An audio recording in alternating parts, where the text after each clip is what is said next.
the immortal words of Judy Brown. Happiness is a choice. We're happy you're spending some time with us, Chip and Zay, right here on Texas Sports Unfiltered, holding it down on the midday. Please take note of all these incredible sponsors around our faces. They make it possible for us to broadcast to you each and every day. If you're listening to us on the app, feel free to join in on the COTA Circuit of the Americas text line at 512-222-9328. It was a big weekend for COTA Circuit of the Americas with the F1 race. Max Verstappen of Red Bull. He loves Austin. He got after it.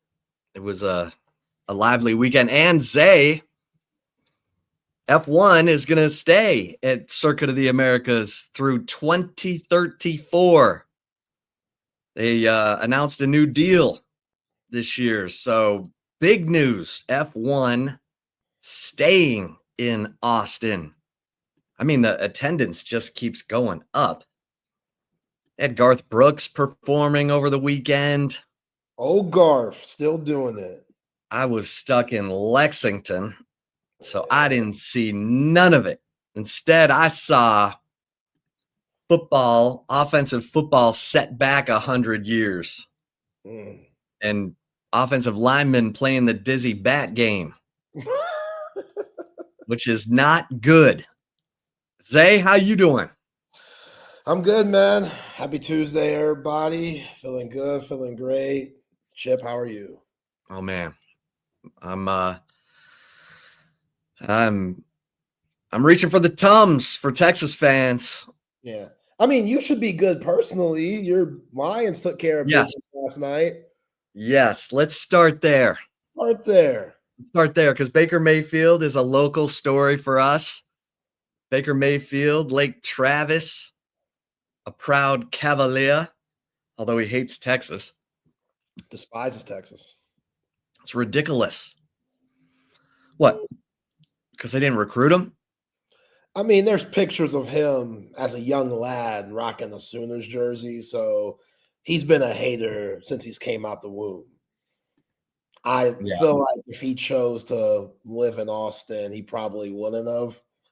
But he had no choice. I don't know what his parents did to live in Lake Travis, but I think if it was Baker's choice, he'd grow up in old Norman, Oklahoma. Well, that was – so if you watched the Lions-Buccaneers game last night, the worry was all these injuries in the secondary. And then a bunch of dudes I've never heard of took the field and played great. I was like, Dan Campbell's been playing the wrong dudes. I mean, some guy named Landslide, some guy named Marat. I mean, they were making play after play. Pass breakup, fumble, forced fumbles, Meek Robertson, and good pass rush. My man Aleem McNeil was back finally from injury. Hutchison was getting pressure. And Amon-Ra St. Brown was going off on offense. Jahmyr Gibbs had a 78-yard run for a touchdown. He's so fast, man. I mean, ridiculous how fast he is. The Lions get a really important home win over the formerly 5-1 Buccaneers. And I mean, I don't even know what to say because those guys playing in the secondary were doing a great job. They were confusing Baker Mayfield. And that with guys I've never heard of. Yeah. So are we playing the wrong guys in the secondary in Detroit is my question. Because you got a bunch of high-priced guys like Terry and Arnold who's terrible Arnold. And I'm down with leaving these guys in who played last night because that was amazing. And then Seattle got after the Texans in the like West Coast after dark Monday Night Football. And there was some I don't know, man. Texans, look, going up to Seattle's hard. Seattle, Sam Darnold, they played well. Seahawks prevail. And then you had a game 7 going on between the Mariners and the Blue Jays. Mm. And the Mariners were up like 3-1. Blew it. And blew it. Blew it. Those Blue Jays can hit. Yeah. And so just what we thought, Dodgers, Blue Jays, World Series. Zay, your thoughts? Yeah. Yeah, I mean, congrats to the Blue Jays. You know, kind of Kendrick Lamar Drake battle here with the Toronto versus LA. And just like Kendrick, I think the Dodgers are going to smoke the Canadians. Love Vlad Jr., what he does, you know, he's a big bat, but all that money in LA, man. Freeman, Shohei, Mookie Betts. It's just, they're the best team money can buy. Will Gasparino's dad, Billy Gasparino. Well, Billy Gasparino, yeah. Director of Player Personnel. Yeah. I miss talking to him. No, the dude's done a hell of a job. You know, they seem like that team that's going to be relevant for a very long time in Major League Baseball. And when you have the best player in the game that's out here striking people out, then going yard every time he steps up to bat, what do you do with that? You know, like I just feel for the Jays. Hope that maybe the travel could get to the Dodgers a little bit, but you're the Jays, you're dealing with the same travel. So baseball's a weird game. Maybe the Blue Jays could steal a couple and really have those Dodgers in their heads a little bit. But overall, I don't see that happening. I think it's going to be a gentleman's sweep. Give me the Dodgers in 5. As far as the games last night, too, the football games, Jackson Smith and Jigba is really freaking good. Yeah. Like Derek Stingley Jr., that Texans secondary, they're no slouches, man. Petrie, they got guys out there. And JSN, he's just gliding through the secondary, man. Like go routes, intermediate stuff across the middle. He's out here scoring touchdowns, getting flagged because he's dunking that thing on the goalpost. Like he's playing with a different type of swagger. And a lot of people, when he was coming out of Ohio State, they knew he was good, but some were questioning his ability. Like, oh, is it going to translate? Can he be a wide receiver 1? Well, here in year 3, I think he's proven with Sam Darnold in that offense, he could definitely be that. So, yeah, CJ Stroud running for his life once again. That seems like every Texans game they get into, he's always trying to buy extra time to get the ball up the field because they don't give him much. And the Texans, they just always play catch up against the quality teams in the league, you know. So they beat the Ravens, but the Ravens didn't have Lamar. They beat freaking the Titans. The Titans are the worst team in the NFL. So anytime they play legit competition that has a decent pass rush, like Byron Murphy and them boys, they stingy. Like the Seahawks, they're going to be a tough out.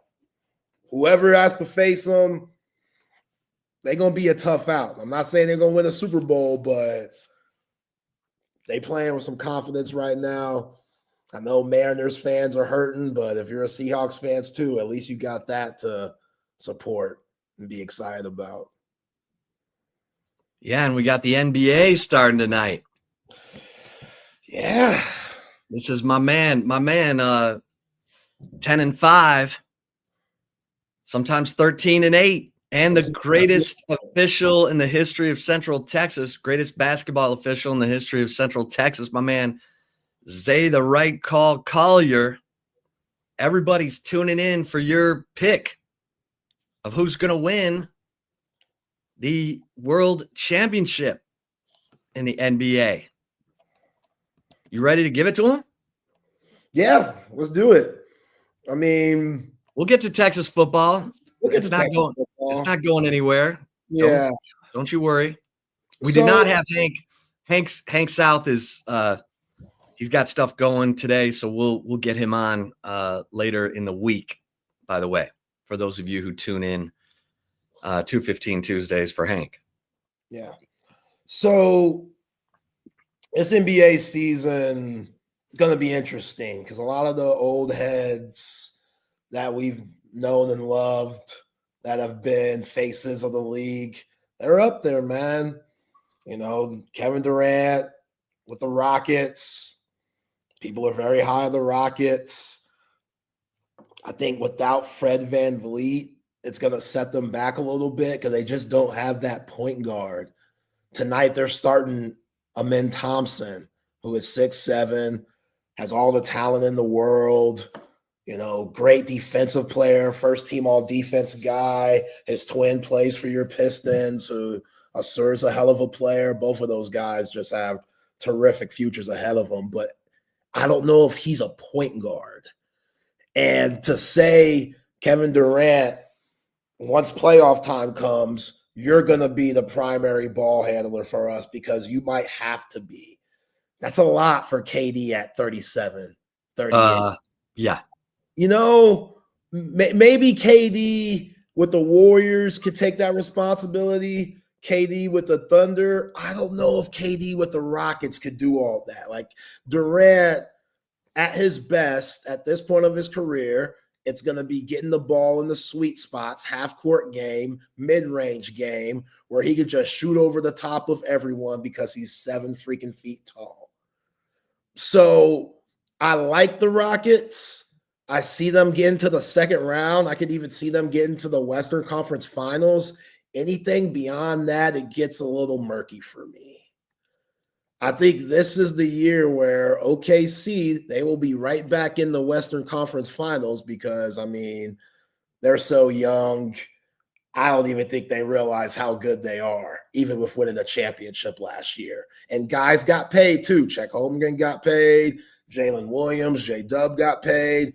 SGA got paid. But I think they got something to them to where all that money and stuff, the core guys who deserved it, got it, and they can lock in and get back to where they want to be. But the team that they beat in the Game 7 last year has revamped and changed their lineup to make them a very dangerous team. And in my opinion, the most dangerous team in the league, the team I got winning the NBA championship. I don't care about what's going on in the East. They got nothing but injuries. Halliburton for the Pacers, Jason Tatum for the Celtics.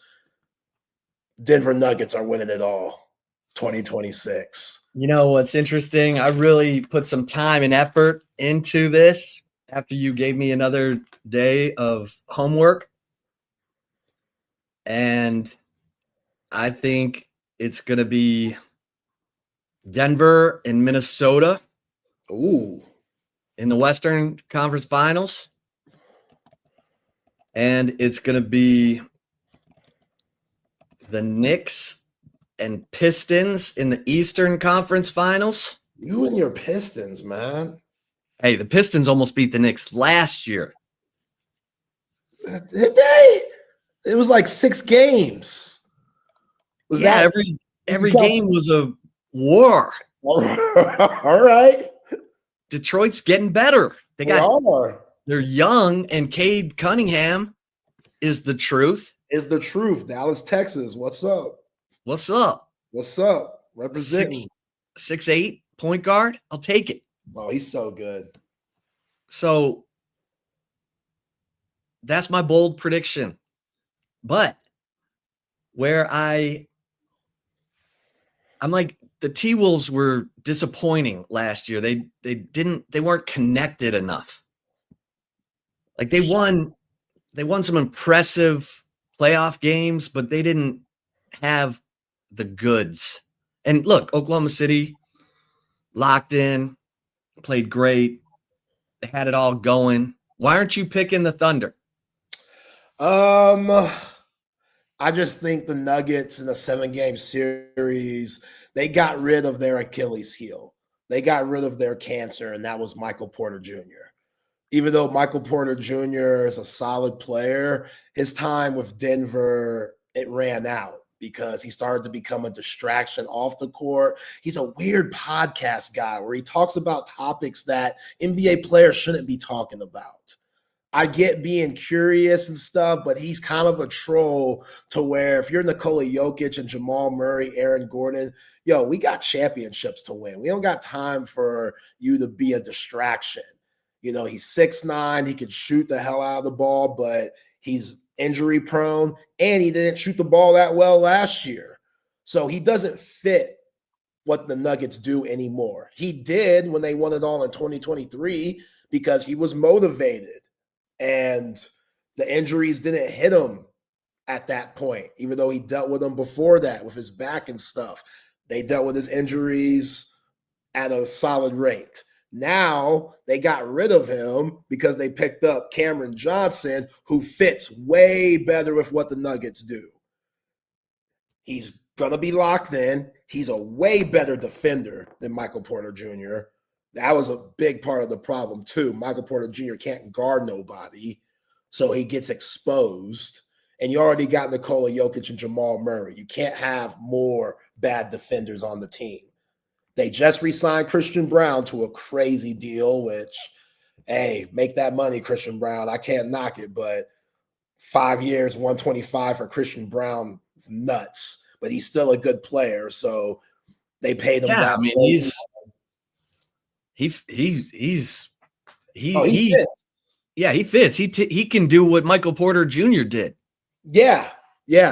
Yes, him and Cam Johnson, that's a solid 5. If I have Christian Brown, Cam Johnson, Aaron Gordon, Nikola Jokic, Jamal Murray, I'm good with that. It's all up to Jamal Murray at this point. Jokic, he's going to step up. He's going to be there. He's going for his 4th MVP. Jamal Murray, if he can get back to that 2023 mode, I think they need to manage his minutes to where, that knee is not going to be a problem because he's torn his ACL before. So I know after every game, there's probably swelling and all types of stuff. Take care of his minutes where you're not overplaying him so he could be fresh once April and May come around. Once that happens, I think they could get past the Thunder. But it's going to be difficult. I mean, the Thunder, they're still cold. Caruso, Cason Wallace, Harkenstein. Thunder is still really freaking good. But I'm kind of going on a limb here and saying the Nuggets are going to get that trophy back. The East is weird to predict, too. I like your Cavs. Jared Allen, Texas alum, him and Evan Mosley, that team, solid. They got some guys. Darius Garland, he's one of those dudes. He's their Achilles heel. He's always hurt. He's a smaller guard, so when you play a half-court game, once the playoffs come around, he could get exposed with his size, and they just find him as a mismatch and go at him and attack him, which forces everybody else to overhelp, which might leave their guys open. So they picked up Lonzo Ball to negate that. So they're hoping that Lonzo Ball at 6'6", if Garland were to get hurt or get in those situations where he's a liability on defense, you could take him out, still have Donovan Mitchell be your main guard, and Lonzo, 6'6", he can hit that outside shot, but he can create. He's a good defender. He has to stay healthy too. So I like your Pistons, especially in this wide open East. Again, no Tatum, no Halliburton. That's huge. That's the main thing with the East. those guys being out, because the Celtics and the Pacers, they're always right there, Eastern Conference Finals aspirations. I don't know if we could say that this year. I still think the Pacers are going to be good. I really want to see Nembhard as their number one point guard since Halliburton's out, because I think Nembhard's a stud, and he's my sleeper for an all-star game this year, like a first-time all-star. I think Nembhard's good enough to do it. If he could be that all-star type player, the Pacers are going to be a tough out, but he's not Halliburton. And then Jaylen Brown. Can Jaylen Brown be your number one guy? And can Peyton Pritchard step up his game for the Celtics now that Drew Holiday's gone? And Derek White, can he step up his game? I just think Jason Tatum's so good. He just did so much for that team. And I know people hate on Jason Tatum. I still don't understand why Steve Kerr didn't play him in the Olympics. That was bogus. I know they won it all, and that was the objective, but come on. The dude literally came off of a finals championship, and you don't play him. So the Celtics, Missoula, they're going to feel what life's like without Jason Tatum this year, and it's not going to be pretty because Jaylen Brown, him being your number one guy, as good as he is, I don't think he's built for that. So the Thunder, they were unusually young to win a championship. Like the average age I think I saw of a championship team is 28.7 years, and the Thunder were 26 something. And they didn't lose any core pieces. But you're not feeling it. No, like they should be ascending. No, like it's not that. It's just they barely beat the Nuggets in Game 7 last year. It was the greatest defensive performance I've ever seen from Alex Caruso guarding Nikola Jokic. I don't know if they could do that against this Nuggets team this season. I think the Nuggets got that much better. That's what I'm saying. I don't think the Thunder got worse. I just think the Nuggets with Cam Johnson, they got Bruce Brown back. Like Valanciunas is their off the bench big. Peyton Watson. They got Tim Hardaway Jr. That's like your 9th, 10th man. He's going to hit a few huge threes in some big games. I think Schroeder from Gonzaga is going to come into his own here in his 3rd year. He's about 6'7", 6'8". Yeah, like we just talked about Christian Brown. Christian Brown's one of the best two-way players in the league. I just think that the Nuggets, they made the right moves to get back to where they wanted to be. And again, Michael Porter Jr., he was so bad. He was so bad last year. Gosh, he was bad. He couldn't move. He was hurt. He had a shoulder problem that he was playing through. Kudos for him for playing through it. Like, he showed his toughness. Like, you can't say the guy's not tough because he had to have surgery on that shoulder this year. Now he's in Brooklyn. But, okay, you can't move laterally on defense, and your shoulder's getting in the way of the only thing you do well, which is shoot the ball. What can you do for us? And they had to play him. They had to play him last year. That's all they had. They weren't deep enough. They didn't have Tim Hardaway Jr. They didn't have Bruce Brown. Schroeder wasn't ready for that moment. Like, now you got Cam Johnson. Cam Johnson's good. So Cam Johnson, Brown, Aaron Gordon, all of those guys could guard the best player on the team and hold their own. So if you need somebody to go guard a guard or a point guard, Christian Brown could do that. If you need a small forward, Cam Johnson or Aaron Gordon could do that. Really, at big is the only place that they're a little vulnerable. And there's not bigs like that. Like Joel Embiid, he ain't really playing this year.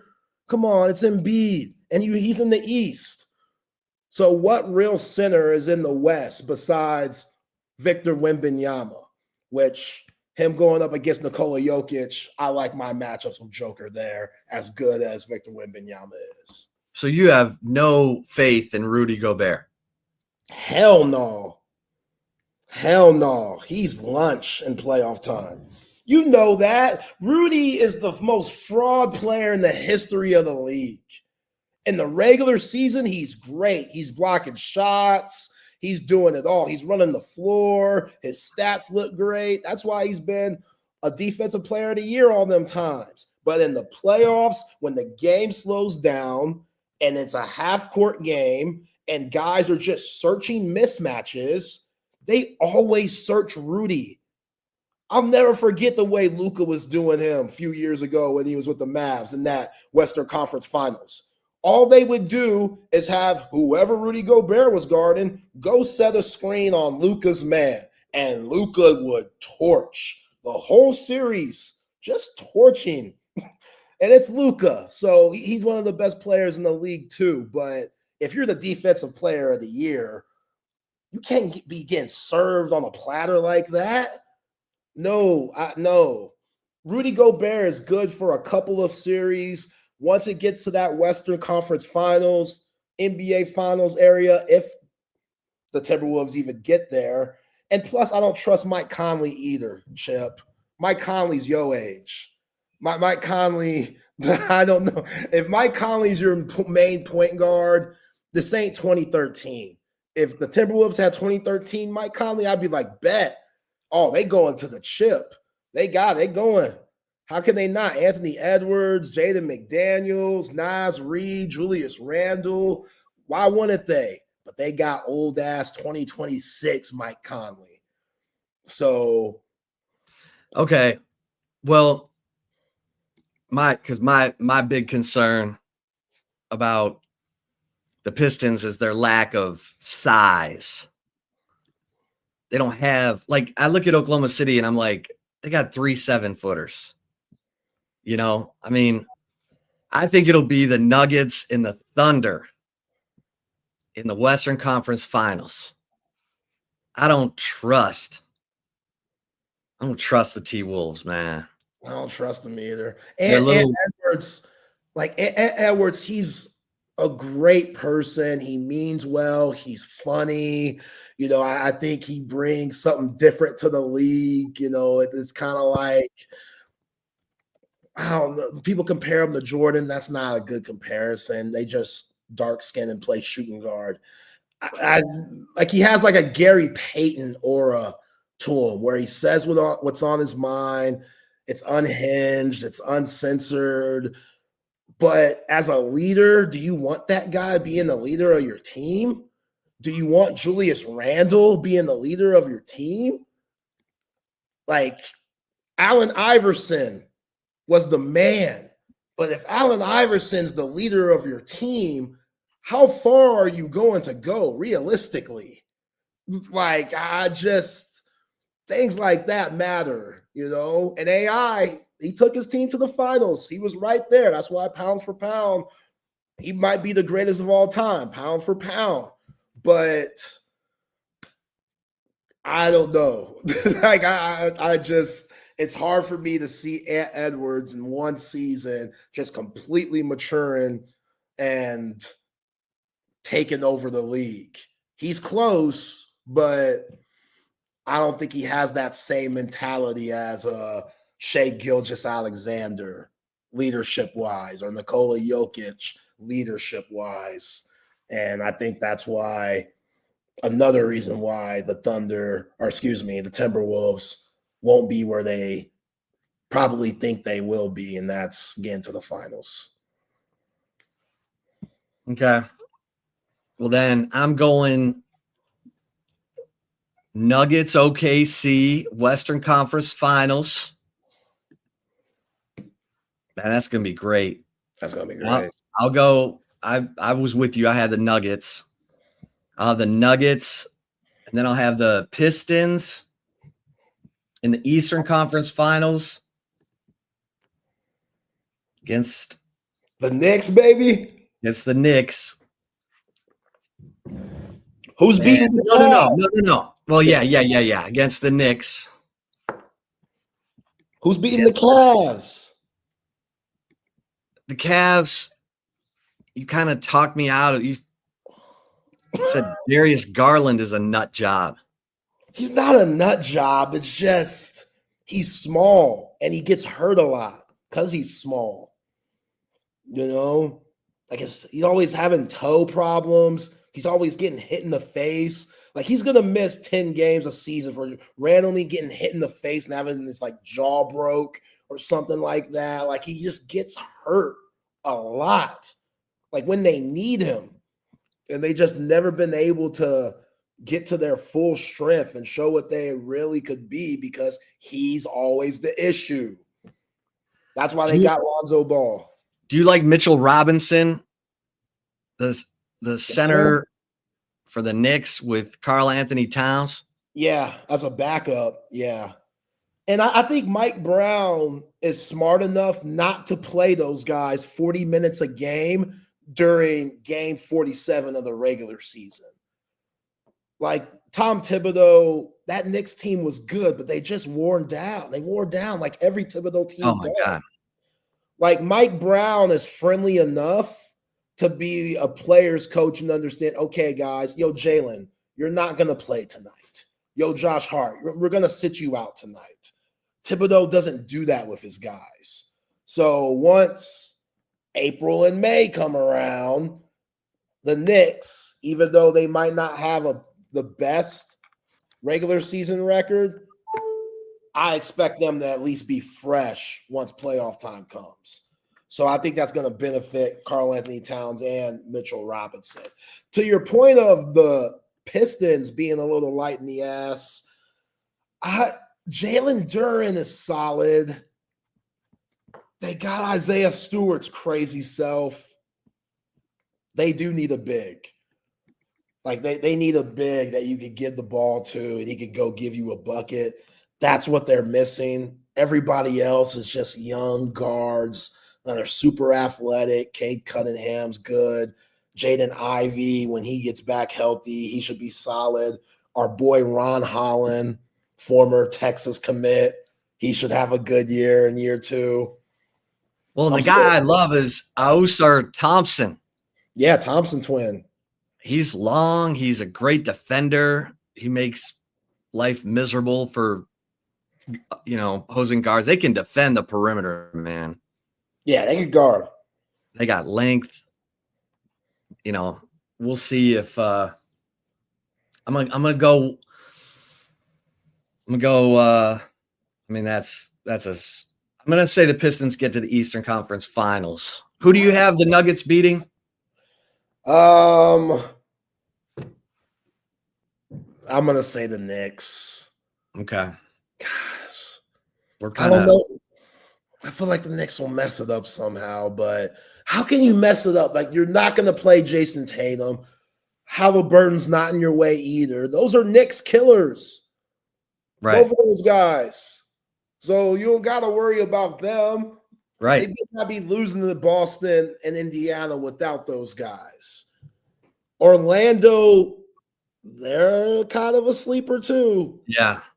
That's the other team I was looking at. Yeah, they got Wagner. He could hoop. Banchero could hoop. They picked up Desmond Bane, who's built like a thumb, but he could shoot the hell out of the ball. Yo, he's got a weird body, man. He's got short arms and just stocky as hell.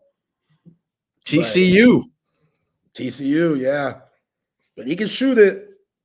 They haven't had a pure shooter like that to complement Banchero and Wagner in the years that those two have been together. So he's a good third option for them. Yeah. I mean, Orlando's got length. They got size. They got like 5, 6, 10 dudes. Gotta have them. All right. I'm going to say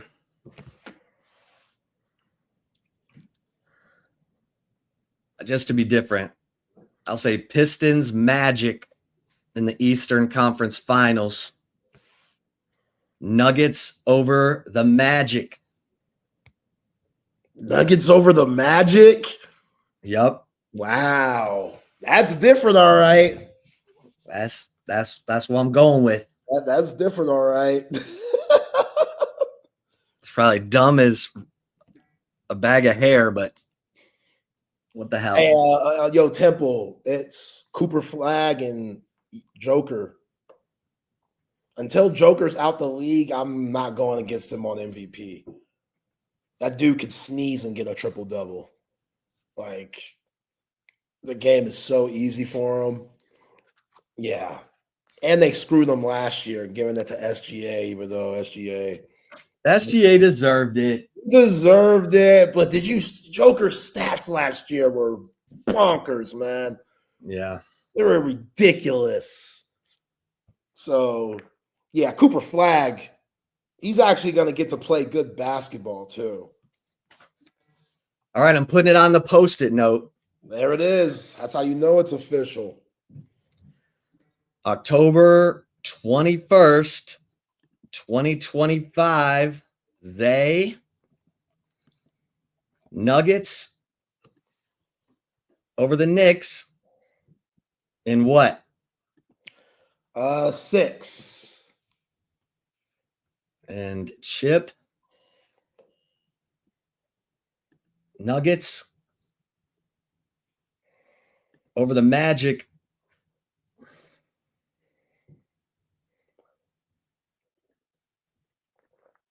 Spurs are a sleeper, by the way. Sleeper playoff team this year. Why?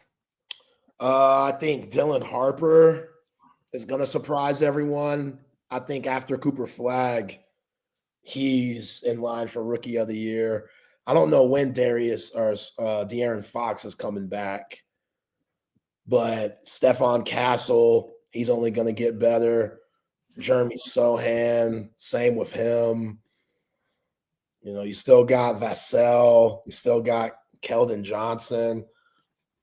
Victor Wembanyama put on like 15 pounds, was working with Hakeem. That's when you work with Hakeem, you know, the dream going to unlock something in you that. Man, I just hope was in you. I hope Victor can stay healthy. Why would you go there? Because the dude's got weird injuries, blood clots. I mean, I'm worried about the guy. Yeah. When was the last time we talked about some 20-year-old with blood clots? Yeah. I mean, Serena Williams had blood clots, but she had like really, you know, some surgeries and she was up in her career. I mean, this dude's like fresh out of the womb with blood clots. Yeah, it's not good. I'm worried about him. I hope he's got everything going. He's got charisma. He can ball. I hope that guy has a Hall of Fame career. What a great revelation for San Antonio, for the league. I mean, everyone wants Victor Wembanyama to be a face of the league for the next 10 years. What you laughing at? No, I don't know how you pronounce this. Wembanyama, you said Wembanyama. I don't know what you said, but Victor Wembanyama. There we go. Okay. Sorry. No, they're a playing team, Jose. They're 7th, 8th seed because the West is rough. The West. I don't know what the Lakers are going to be either. I don't know LeBron. I don't know how they're going to handle his situation. Temple of Brutus said, y'all making me smiling, having fun with these predictions, enjoying dropping evidence on the yellow legal pad Post-its. That's what we do. That's what we do. My man Zay said Avery Johnson was going to be the Big 12 Player of the Year. I just saw that. I love it. I love it when you get fired up. Yo, man. Man, we didn't even know Avery Johnson was a brother. We didn't. Till this season. Yo, how they do me like that? Kansas State. What are y'all doing? Kansas State. What happened? Who's going to win the Big 12? Yo. Texas Tech lost to Arizona State. Yeah, what are the standings? Because now nobody wants it. Or everybody can get it. My Bearcats 4-0, making things happen. Hey, they got that nose tackle named Dante Corleone. Yeah. And he's a brother. Yeah. He sounds like a Italian mob boss. That's all right. That's all right. Yeah. Ain't nothing wrong with a little fried chicken and spaghetti. You dig? Oh, yeah. That goes. Little catfish and spaghetti, that goes. My man, Braden Sorsby, most underrated quarterback in college football. Our boy Drew Fabianich was talking about Sorsby a little bit. He said, oh, yeah. He go. Oh, yeah. Man, the ACC is bonkers. I mean, we all thought it was going to be Clemson and Miami. It probably still could be Miami.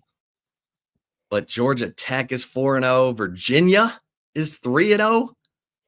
SMU has never lost an ACC game since they joined the league. Yeah, they're quietly doing their thing. That was a quality win, although they beat Clemson at Clemson. Clemson didn't have Klubnik. Yeah, what happened with him? He's hurt. This week, SMU's got Wake Forest. And it's a road game. That's like and they have Miami next. This is a total trap game for SMU. I'm taking Wake Forest to cover. I don't even know what the line is. You're just saying stuff. You don't know what the line is? Well, that's a trap game. It is a trap game, but oh man, SMU's only favored by 3.5. Oh yeah, I'm taking Wake Forest too. What? Yeah, sorry, man. Come on, Kevin Jennings. All right. Well, let's talk a little Texas football because we've had a day for the dust to settle. And here's my concern right now. This is the 4th game away from Austin. They got in at 4 a.m. from Kentucky and then turn around and got right back into the week. And they got to turn around and go back out on the road. Like, that stuff takes a toll. That stuff adds up. It's been a long month for Texas. And the defense and special teams, defense is exhausted. So I don't know where they're going to find the juice. I mean, I know where they're going to have to find the juice. They need their offense to provide some juice. And Zay, I'm concerned about our man, Arch Manning, because, I mean, look, you have to get him out of the pocket. I'm now more convinced than ever.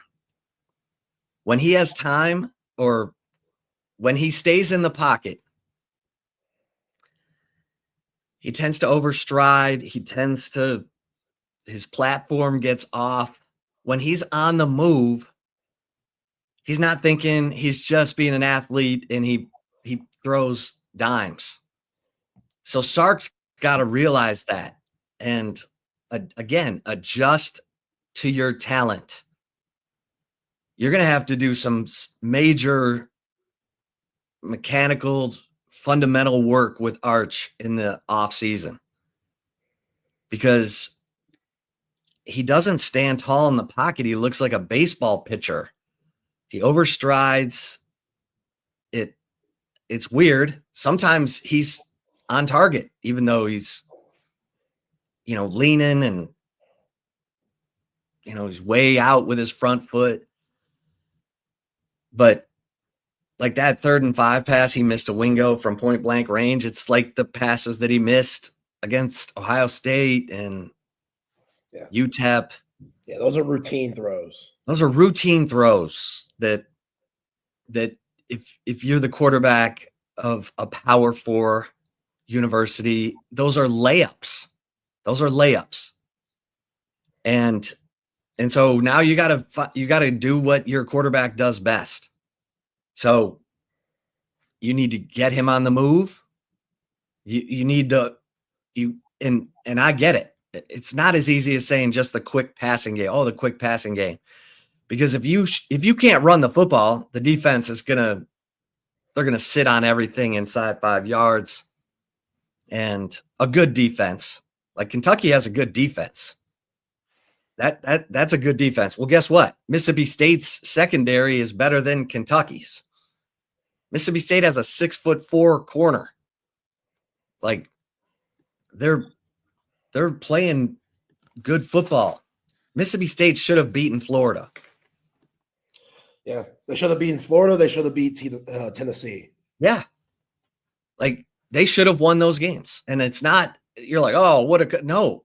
Like Mississippi State had possession after possession deep in Florida territory and screwed it up. They are moving the football. Like they went to the swamp and moved the football. They didn't get blistered. They controlled the game. And they absolutely let that get away. I mean, I think this has got danger written all over it for Texas. What's the line now? Oh, yikes. Because let's see here. It is Texas by 6.5. I'll take Mississippi State to cover that. I'm definitely taking Mississippi State. Yeah, that's secondary for Mississippi State. Like they're 30th in the nation in defensive passing yards a game. So they could be stingy, and they force a lot of turnovers too. So you got to be aware of that. Arch has been hit so many times this year to where it's like, how can he even process certain things, when he's constantly worried about getting rocked and the play just trying to develop, and it can't. Like, even before you even go to your first read, there's somebody in the backfield. So, yeah, I completely agree with you on his mechanics getting tightened up in the offseason and him just getting back to the fundamentals. But I also think that this offensive line, they're just not giving him any hope and much opportunity to get out of his head. When you're in a calm pocket, it's easier to make those throws. And every quarterback, from Hall of Famer to Pop Warner, anytime there's constant pressure, they're going to get rattled. So, like, him being hit as many times as he has been this season, I think it's starting to really catch up with him physically and mentally. And now going into this road contest, this environment where the cowbells are going to be just rocking. And this team, I think they're underrated. Like, I think Mississippi State, I think they're really underrated. Brennan Thompson's playing great football for them. He's a big-time deep threat in Jeff Lebby's offense, which, Lebby, coming from the Art Browse tree, Art Browse, ain't that his father-in-law? You know what I'm saying? Like, yeah. So this offense, it could go. When it gets going and they pick up on that tempo, you got to be careful with that. But their defense, my man Coleman Hutzler has done a really good job. Who used to be at Texas one point in time. Yep. Under Charlie. Yeah. Was it? That was under Tom. Was it under Tom? Yeah, I think it was under Tom. But yeah, I just need to see some fight from the offensive line, man. That's all I want to see, which is sad because that should be obvious. Like, anytime you play any type of competitive sport, there should be fight there. So I shouldn't have to ask for it here. But I feel like I have to do that with this offensive line because They need that. Like they don't know where they're looking. They don't know where they don't know what's going on. They're so confused. Like they're so confused. They're so rattled. And like Kyle Flood, bruh, help, please. And I'm still like going out when we were bringing Matt and Patrick on yesterday. I was like, yo, did Neto even make the trip? Yes. Yeah. For what though? For what? And I don't get how he could be that bad. I'm still confused. I know.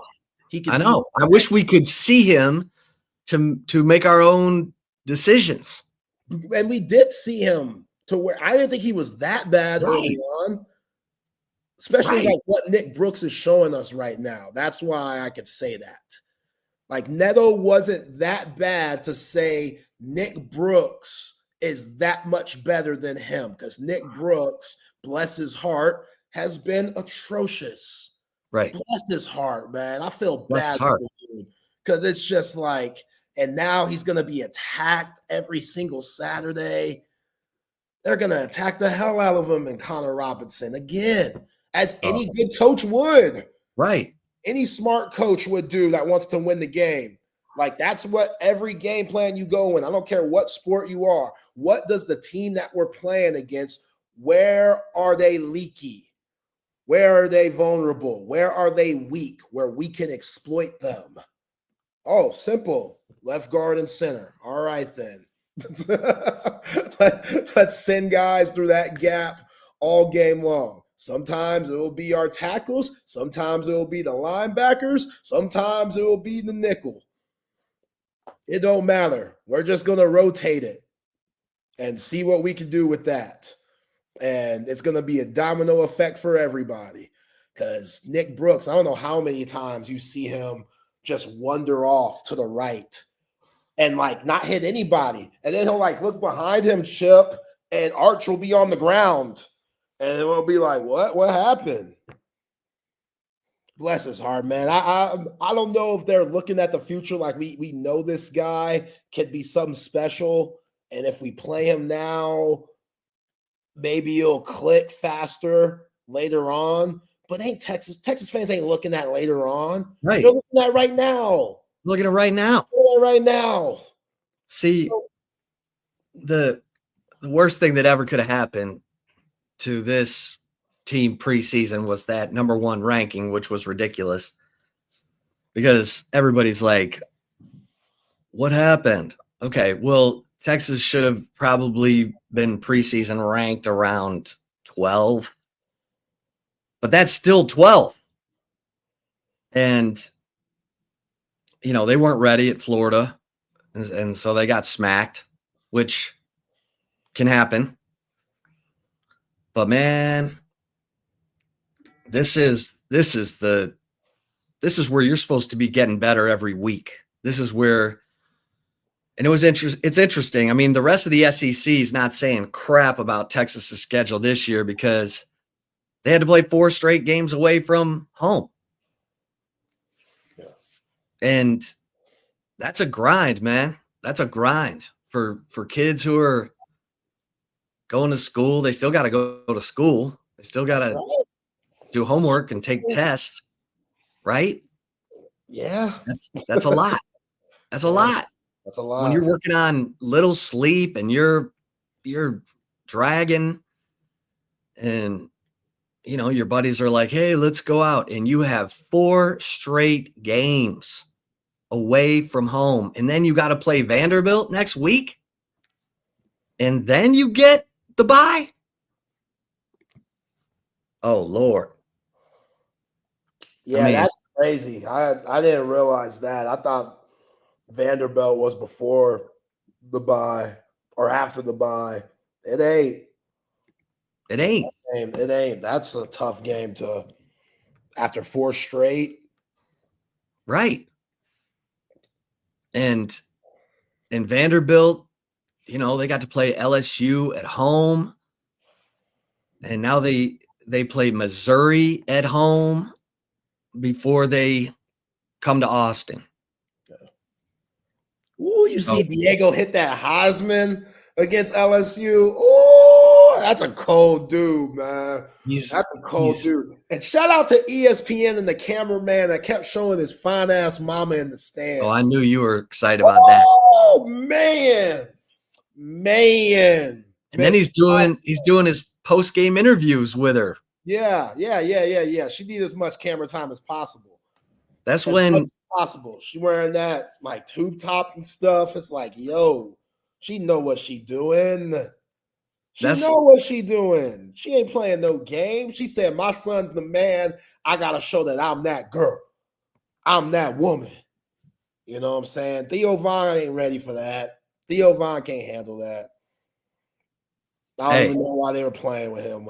That's when Diego told that story about how when he would lose a wrestling match, she wouldn't talk to him. Yo, that's not true. That's what he said. He said that on TV with her right next to him. Yo, that's abuse, man. Yeah. Talk to him? I mean, it made him tougher. You want to know where I get this competitive fire from? If I lost a wrestling match, my mom wouldn't talk to me. Wow. Like, you don't think that toughened him up? Okay. As fine as Diego Pavia's mom is, she got some issues. She's terrifying. I'm sure that there's some men that have been with her that are still haven't recovered from that. Jose says, as a man married to a Latina, it's a different game altogether. Hey, it's going to be hot. It's going to be hot. There's going to be passion. Good or bad. Good or bad, yeah. Good or bad. It's going to be passion. Oh, I got a homie. His baby mama's a Latina. She's broken his equipment multiple times. Yeah. Oh, yeah. What? Like, everyone's going to the mattress? Nah, what kind of equipment are you talking about? I'm just prized possessions. Oh. Like TV and stuff.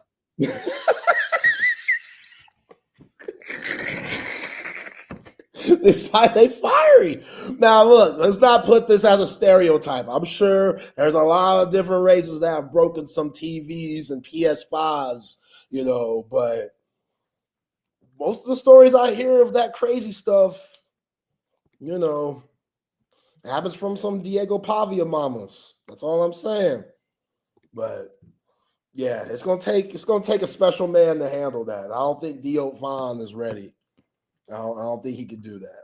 But well, yeah, like Vanderbilt is that team no one wants to face. Well, and here's the thing: they brought in 4 offensive linemen from the portal. Vanderbilt, and that clip of that guard knocking down 2 defensive linemen, that thing's so viral. That makes me so mad. Like, of course that clip goes viral when Texas is having the worst left guard problems they've had in years. And that clip's just going viral of the dude at Vanderbilt. Probably has a 5.0 GPA. Gonna make gazillion dollars one day, not playing football, doing something else, being the CEO somewhere, and he's out here killing guys on the field. Like, come on. Like, I hate dogging Nick Brooks like this, but when you talk about this offensive line, which, again, Trevor Gooseby hasn't been great either. Like, we thought Trevor Gooseby was going to have a Kelvin Banks year. That hasn't happened yet. DJ Campbell, he's been hit or miss. He's had some good moments and he's had some weird moments. Self-inflicting wounds, flag situations. Cole Hudson, before he went down, wasn't playing great. Now you got Connor Robinson. Connor Robinson wasn't good last week. Brandon Baker, he's also having his ups and downs. Like, it's everybody. Everyone. Like, it's just didn't think it would be this bad. And that was my number one concern coming in this year. I didn't think it would be this bad. No one did. Because it's just, they can't do anything. No one has confidence.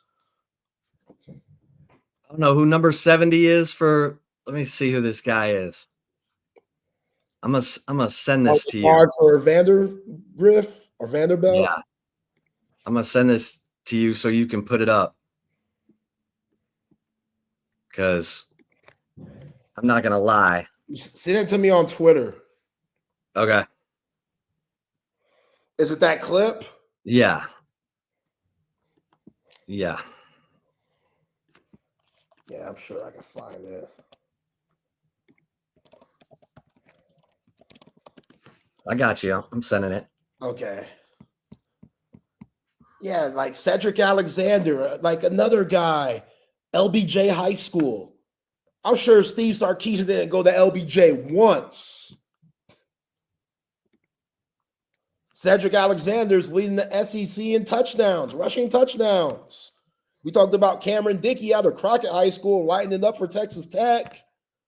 All these guys out of the city, killing it right now.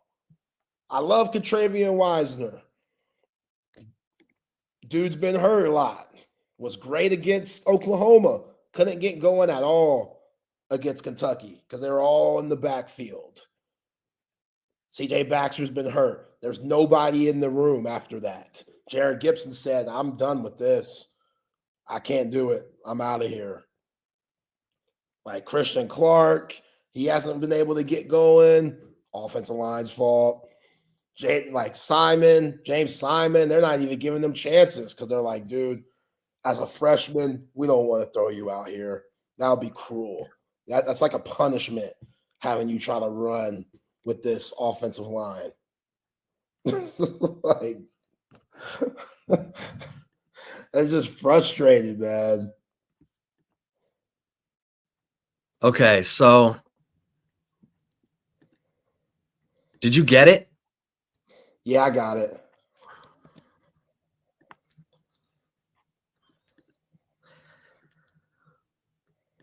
Give me a second.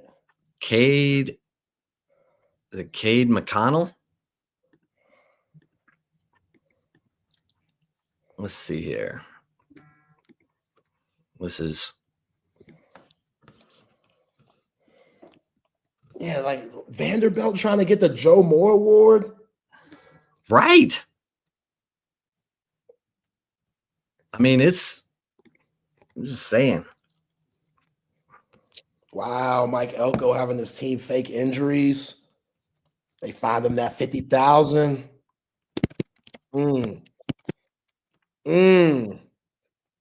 Mike Elko. All right, I got it. It's up. Cade McConnell.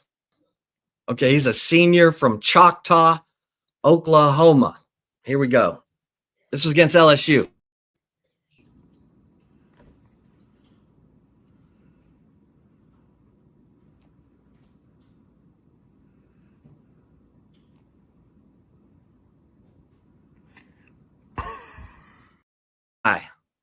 That's how you finish a block. That's how you finish a block. Damn. That dude's knocking people.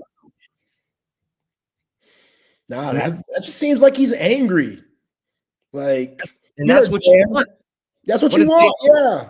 What does Dan Neal say? I need a guy who wants to be in a fight for 3.5 hours. Yeah.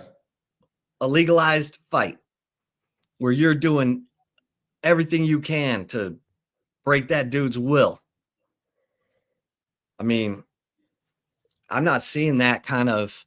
I mean, DJ Campbell has played with that kind of ferocity at times, and DJ Campbell's having a good year. He can't do it by himself, and I don't know what's going on at center. Like, I mean, there's a play in the Kentucky game where Connor Robertson peels back and lets number 60 run right. Oh, on the reverse flea flicker. Like, why would you peel back and not take care of 60 who's been tormenting you all night? Like, you have to take care of 60. That guy was a problem all night. And it's unexplainable. So not that pass was open, but Arch had to make that pass with number 60 all over him. Yeah, it wasn't like many guys on that play were even rushing. I think it was only 2. They dropped back like 9. So like 9 saw the play and was like ready for it, and 2 just went ahead and went after Arch. And of course, the 2 that went after Arch got back there to cause havoc. But yeah, we don't need to. That was such a terrible call. I mean, that's the first possession of the game, and you're on your own 39, and you're calling a reverse flea flicker. Like, I get that Sark is desperate to take shots, but Kentucky had that thing sniffed, and your center peeled back, basically opened a gate, and said, "Hey, come on in." Like Arch was going to roll to his left, and Robertson was going to seal him there. I don't know. It was weird, but that look, they played well against Oklahoma. And here's the thing. This is what's sad.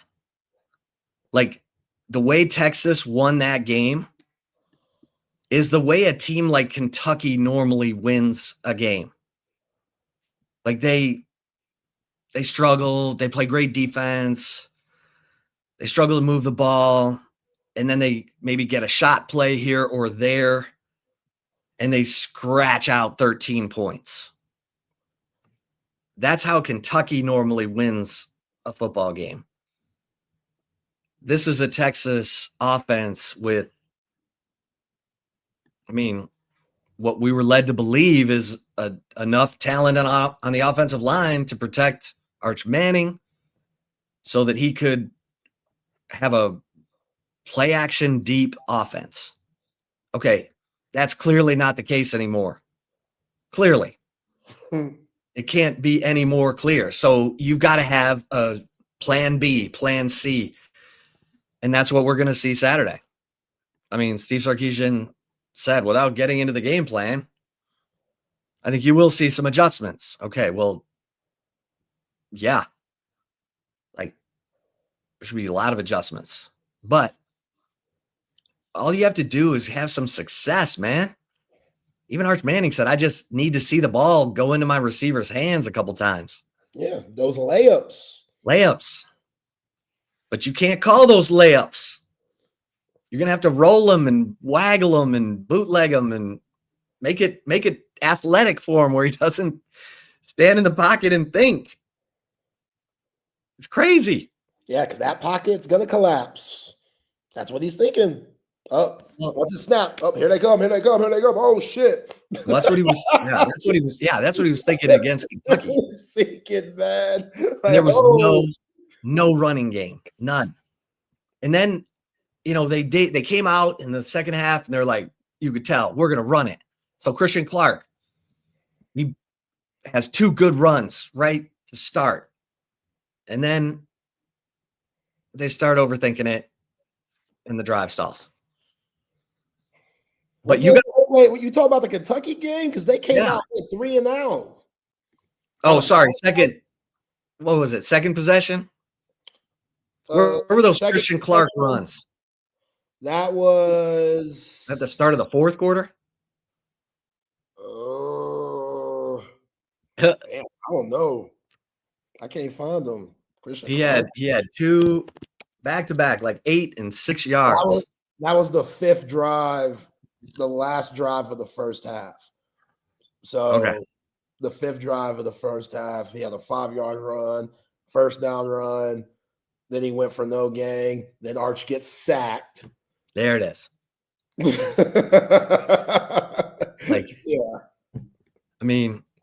But at least you're attempting to run the ball, and Clark was hitting the holes fast, and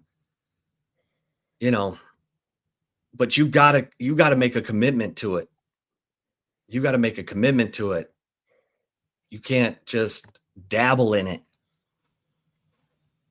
Yeah. Oh man. Yeah, we're trying to find positive things, but yeah, that offensive line, they ain't changing. They are what they are. Yep.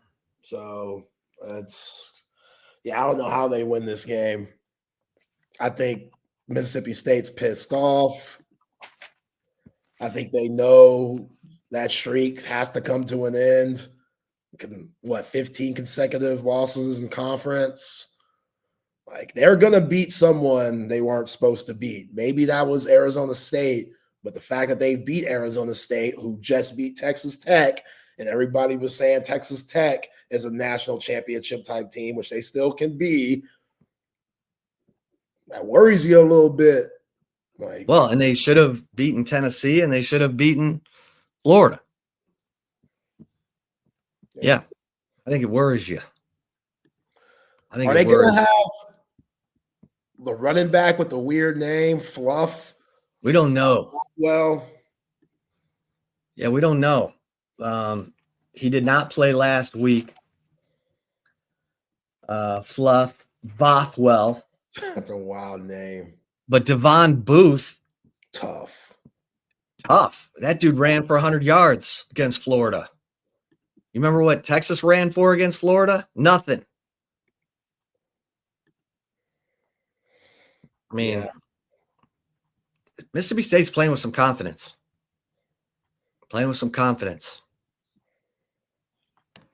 Texas against Florida averaged 2 yards a carry. Is that bad? I mean, 26 carries for 52 yards. And last week, they averaged 1.7 yards per carry. So they gotta dig deep. Yeah. But that said, Arch Manning's been hit more than Quinn Ewers did all of last year already. Like, word? For real? Like, we got how many games left? 5. 5 games left. And we're not counting the fact that Quinn Ewers played all the way up to the semifinals. Like, we're not talking about like just a 12-game season. What do you mean, like Texas played 16 games last year? 13-3. Yeah, 13-3. Yeah. So, man. Yeah, Arch went back and watched that Mississippi State game last year. That pocket was clean for Arch. He was able to make those throws to DeAndre Moore down the field. Because you had guys like Jake Majors and Hayden Connor and Kelvin Banks and Cam Williams doing a solid job blocking and giving them time. Man, I miss those guys. Oh, my God. Like, Jake Majors should be immortalized. Most starts ever by a Texas Longhorn. Give that guy a plaque. I mean, no, it shows. Come on. All right, let's talk about a couple of the other games this week. Ole Miss at Oklahoma. Yes, sir. My man Lane being petty. You see him being passive aggressive, saying that Brent Venables still signs, still in plays. You ain't see that? Yeah, what'd you make of that? Petty. That's what I'm talking about. You love it. I love it. Yeah, let them know, Lane. Is that the right call? No. That's not the right call, but yeah, Lane, you let everyone know. Yeah, it's a little abnormal. That's what Lane said. Little abnormal. A little abnormal. Let me find the clip. I gotta play it. Because you know Lane, man. Which by the way, we didn't talk about this yesterday. I knew Lane was gonna lose when he posted that photo of him doing the hot yoga with the honeys. You Oh, see I didn't that? see that. You got that? Oh, do I have it? Come on, man. Huh? Come on. Do I have it? Hell yeah, I got it. Hell yeah. This fool Lane Kiffin, before the Georgia game, Saturday before the Georgia game, posted this, thanking the instructors. They're instructors, y'all. Get y'all's head out of the gutter. They're instructors at a hot yoga studio. Lane was shouting them out. In Athens? In Athens or Atlanta, wherever the outskirts. Oh, that was at their hotel. Okay, yeah. That was the hotel. So yeah, They were staying at some resort. Yeah, some resort. But look at Lane. He posted that before. He posted that before the game. Yes, before the game. Like when did he have time to do hot yoga when he's getting ready for a game? I mean, maybe this is how he goes Relaxes. Through the process. Wow. But yeah, and you remember he gave the shot to Kirby Smart about the calories. About the calories. You think that Lane wasn't going to take a picture with his shirt on in this one? No. Put that shirt off. Take it off. Take it off. Let him know. Let him know what you're working with, Lane. No coach in the SEC doing what you do. So, yeah, I appreciate him calling out Brent Venables. Let me go and pull up that clip, man, because it's worth playing. But, yeah, how you feel about that game, Ole Miss at Oklahoma? I mean, I think this is going to be Ole Miss has to peel themselves off the mat because they were up 14, and you could even tell the way Lane Kiffin was talking about that game afterward, like, you know, you're up 14 at Georgia, you know, you got a chance to close them out, and we didn't do it. It's like, all right, you better snap to it because you're still in the mix, but you got to go to OU and you got to handle John Mateer. Is Trinidad Chambliss ready for that? I say yes. Give me Ole Miss. Damn. Ole Miss plus 4.5. Oh, yeah.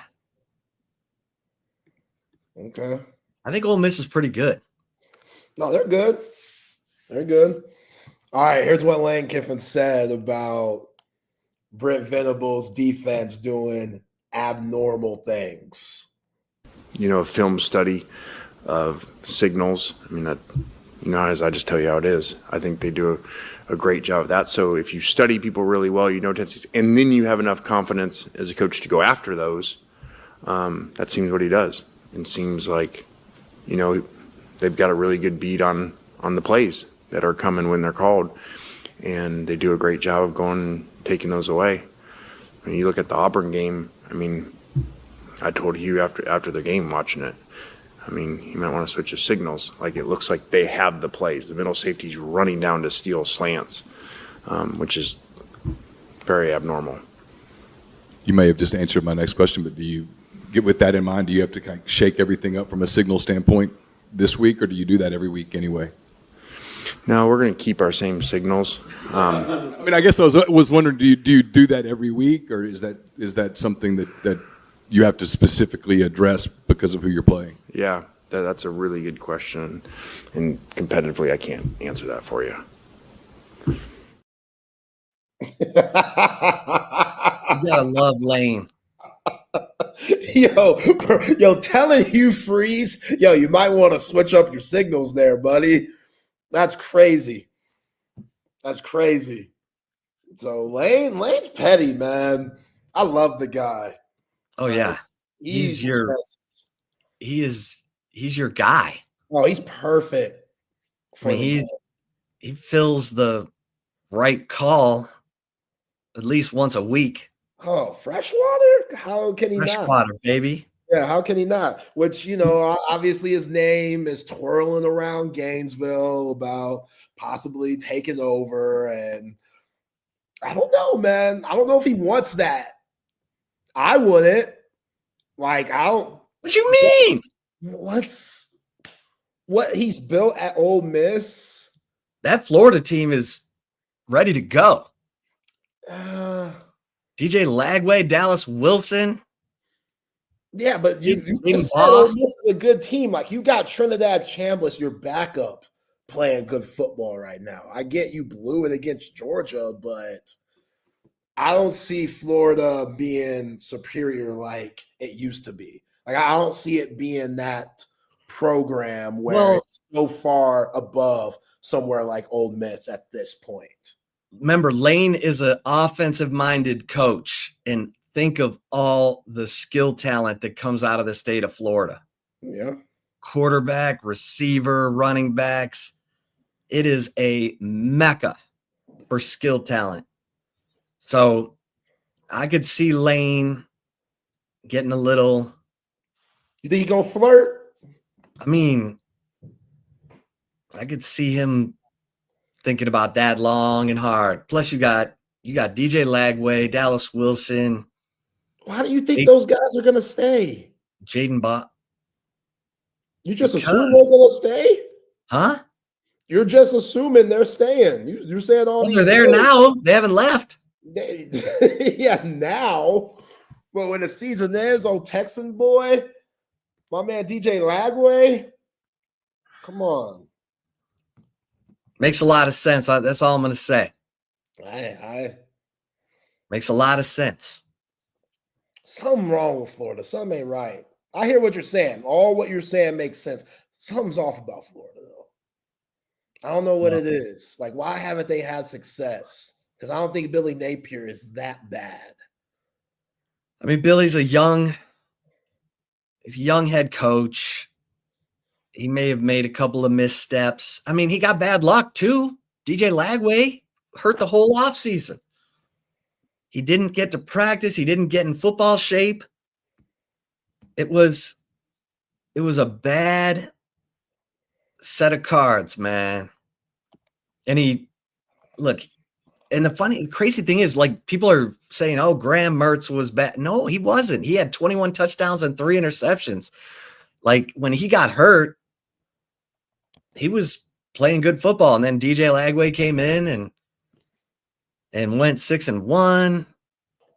I mean, and that team was still fighting for Billy. I mean, they won and he got fired. Yeah. But they went to Aggie land and looked like a team I've never seen. They sure didn't look like the team that was playing rock'em sock'em robots with Texas, running through blitz pickup, and they were so physical against Texas. They were jacked. They're totally fired up, and that's a pretty good roster. That Florida roster is pretty good. Like, they are good. It might be ready to go. Something in the water or something. Something, I don't know. Well, hey, our next coach, best of luck to him. You know, they gobbled up our boy Will Muschamp pretty good. Dan Mullen, you remember that? Oh, yeah. They gobbled I thought Dan Mullen was going to be good there. I did too. I'm like, that's what I'm saying. Like, Dan Mullen, we thought he was the dude. I thought Billy was the dude. I was like, oh, it's a good hire. Billy Napier? Somebody did in Louisiana? I think Billy's going to be good. He needs this to, like, put some stuff in his neck, and he needs to get a little bit more. He needs to have a little more FU in him. You know? What does that mean? Well, like, when Saban was a young coach, he was still trying to figure it out. And then once he went to LSU, of course, he had a great staff. I mean, does Billy have a great staff? I mean, that's the one thing about Saban, man. He identified coaches. So that LSU staff was Kirby and Jimbo and Muschamp. I mean, it was an all-star coaching staff. Then he goes to Miami and whatever, but then he goes to Bama and he hired Major Applewhite as his offensive coordinator and then fired him after 1 year. Did Major wrong. Major wrong. 1 year? What could he do in 1 year? Hey, Saban knew at that point. Saban knew. Yeah. He's like, you know what, he's like, Major's going to be good, but he's a little young. And oh, what? You stole your running back's girlfriend and made her your wife? I can't trust you. You are. Is that what happened? Did he find that out? Like, I talk to Major still, you fool. Like, you can't keep dragging that crap up. Yeah, zoinks. I'm sorry. I can't help it. I love Major. What he did for the program, I love him. I love undersized, tough. Everybody gave up on him, but he didn't give up. I love Major. Just focus on that. Let's focus on that. Okay. I'm sorry. Don't pick sides in that other deal. But, hey, Saban made tough calls. Steven. Whoa. Wait a minute. Oh, yeah. No, we're at Steven. We're at Steven. What are you saying there, Steven? You talking about Steven Sarkisian?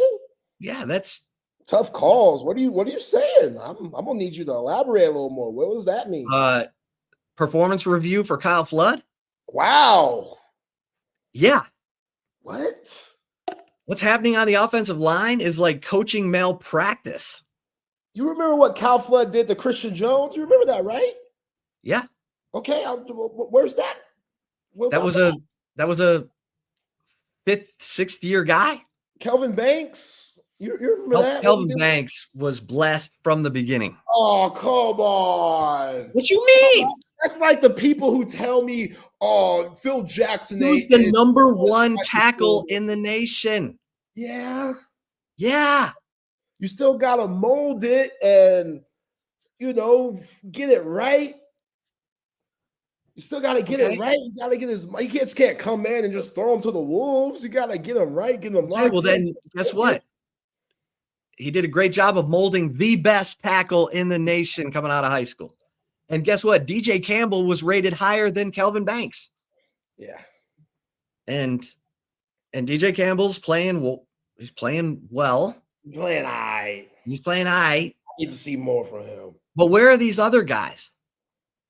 Like you have these guys in the program. They've been there. Neto, Connor Robertson, they've been waiting their turn. Jaden Chapman, Nate Kibble to a lesser degree. And I don't see any of those guys on the field. And I get it. Brandon Baker had a great game against OU. Like his best game as a Longhorn. And then he was on skates again against Kentucky. But that right side of the line wasn't the problem. It was the A gap between the center and guard on the left side. Arch, I get it, man. You get pressure right up the middle in your face. It's hard. Tough. How can you, and he's still got his eyes downfield. He's getting cracked in the jaw. So, yeah. Oh, yeah. Yeah, Longhorn fans that are wishing for Mason Caldwell, I might get him sooner than you think. Not because Sark's benching Arch, just because with the way his offensive line looking, I don't know how much Arch Manning could take that beating. Matthew Caldwell? Matthew Caldwell, thank you. Yeah, people hoping for Matthew Caldwell. I don't know. Y'all some dark people. Well, you gotta live with some growing pains from Arch. 21 and 27. He's shown us he can do it. Sark's got to get him in rhythm, and he's got to stay committed to the run. Otherwise you're just asking for. If you're going to keep putting Nick Brooks out there, you're asking for trouble. You're asking for trouble. Then you are asking something on Sark that we don't know about. Something on Kyle Flood. That's how it's looking. Like What? he's got something like he's got something on him to where Sark feels obligated to play him. Like, I have to play this guy. Like, I'm just talking stupid, but that's how it seems. Like, he knows a secret that can ruin Sark's life. And the only way that Sark is good is if Nick Brooks plays. Like, that's how bad it is. And I see Nick Brooks. He's got energy. He overcame early adversity against OU. So, it's in there. He wants to be physical. He just doesn't put his eyes in the right. He panics. His eyes are not in the right place. It's like,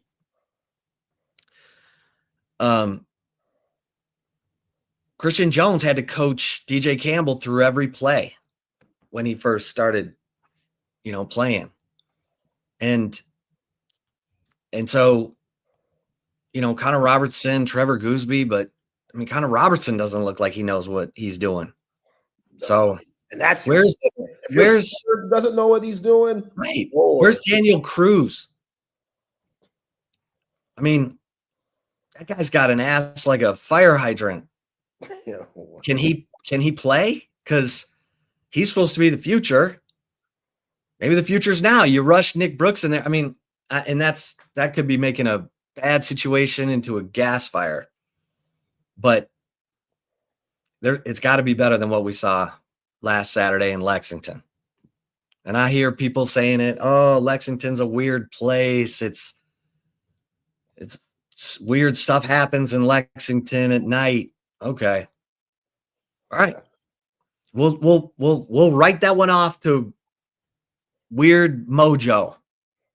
Then you better bounce back against the Cowbells, because those people are hungry. They are hungry. Yeah. Yeah. You know me, I didn't appreciate Georgia, they barely beat Kentucky last year. They won the SEC. That team wasn't good either. That team had like the most drops in college football last year. That team was so flawed. It was crazy. This team, way more flawed than that Georgia team. That's for sure. I'd take that. I'd love to be Georgia's offense 2024. You kidding me? With all those drops, they were still finding ways. Carson Beck was still good enough to get that team to Atlanta and win it all. Just, Gunnar Stockton in that game. I bet you if Gunnar Stockton this year played in that game versus Notre Dame, it would have been a different turnout. Because Gunnar Stockton got a lot better from last year to this year. But yeah, this team, they got problems. That's just what it is. We're trying very hard to find ways to figure out if this team can win more games. And it's becoming more and more difficult as we dissect the stats and talk to other people who are seeing it with their eyes, like Dan Neal yesterday. This is just what this offensive line is. They might just be soft, nice gentlemen on the offensive line, which is okay for the real world. We need good people in the real world. For the game of football, not so much. I need an asshole. You need a guy who's got some FU to him. Yeah. And that's the thing. I mean, Dan Neal nailed it. He's like, quit evaluating large measurables and start evaluating whether the guy's nasty like that dude from Vanderbilt. Start evaluating if the guy loves contact, if he loves to be in a 3.5 hour fist fight and, knocking guys on their backside and then laying on them. Like, evaluate that. Let me see what that dude was rated coming out of high school. It probably wasn't rated. Clark Right. Lee probably found that fool on the street. See? Beating the crap out of somebody that stole, just beating the dog crap out of Beating someone. the dog out of him. Just said, hey, man, Hey. leave him alone. You want to come play football for us? Okay. This dude was at Pittsburgh State. Pittsburgh State, D2. Clark Lee found him there. That's so annoying. Yeah. I'm saying they're out there. Like, it's not beneath you to go that route, to go the JUCO route, to go to a low mid-major. Like, it's not beneath you. Like, if a guy fits, then he fits. Like, change his life. Guy that has a lot to lose, but also in the same way, nothing to lose. Like, they're around, and this team just a bad job evaluating guys. Like, yeah, Jacoby out here 8-4. It's looking like that. Yeah, he was a 3-star out of Choctaw, Oklahoma. He actually signed with Minnesota. And then he was not at Pittsburgh State. He was at Minnesota, and then he transferred. So, hey, Texas, you better get in that, better start scouting that portal. And that's, I mean, look what they just had to do on the defensive line because they missed on all their recruits. Dre Bledsoe's at Mississippi State. I mean, Aaron Bryant, Zach Swanson, big fella, Sadir Mitchell, all their D linemen gone. They had to backfill, replace, which they've done. It was clutch. But what was going on with the offensive line evaluation? Like, what were those conversations between Flood and Sarkisian? Hey, do we need to go to the portal for offensive line? No, we're good. I mean, how can they look at each other now? Yeah, I don't know what was going on in those conversations. And look, you can have a bad year. Maybe there's something going on. Maybe he's having a tough time. I don't know. But you're in the arch window. Your arch window, everyone suspects, is 2 years, 25 and 26. And 25 is about to go off the rails because you got no offensive line. And it might be 3 years at this rate. Could be. It could be. Like, you talking about 2027 draft. You might want to look at 2028, which is not. Yeah, I mean, Arch doesn't want to go to the league. He knows he's not ready. Yeah, he's the league. No, he ain't even thinking about that. He needs to put rubber bands around his ankles when he's in the pocket so that he doesn't get that big wide separation. I mean, he looks like a baseball pitcher sometimes. He overstrides so much. And then he loses the nose of the football. Like, I'm sitting there watching Baker Mayfield last night. Every pass is a perfect spiral. Every pass. That dude has been confident and accurate from day one. And he don't throw spirals, though. I know. Though Manning was good at the spiral, but mentally the IQ was so good, the ball doesn't have to look perfect, but it got there. Just because when it came to watching film and understanding the playbook and understanding what the defense is trying to do to you, Peyton probably did that better than anyone who ever played the game. And Eli wasn't bad at it either. But yeah, them Manning balls, very duck-like in the air. But you're right, that Baker throws a pretty ball, man. Yeah. I mean, Matt Stafford throws the most beautiful football of all time, but Brady, I mean, Brady, every ball was a perfect spiral. But Baker, you go look at his stats. He was always at like 71% completion. Like every year, that dude, and that's what you got to be. Drew Brees, accurate. You know, you look at Arch's games this season, it's like he's on the roller coaster. And which means he's due for a good game this week. So maybe Sark will help him out. All right, let's get a couple mentions. Hey, cover 3. What a spot. What a spot to go enjoy happy hour, 3:30 to 6:30 every day.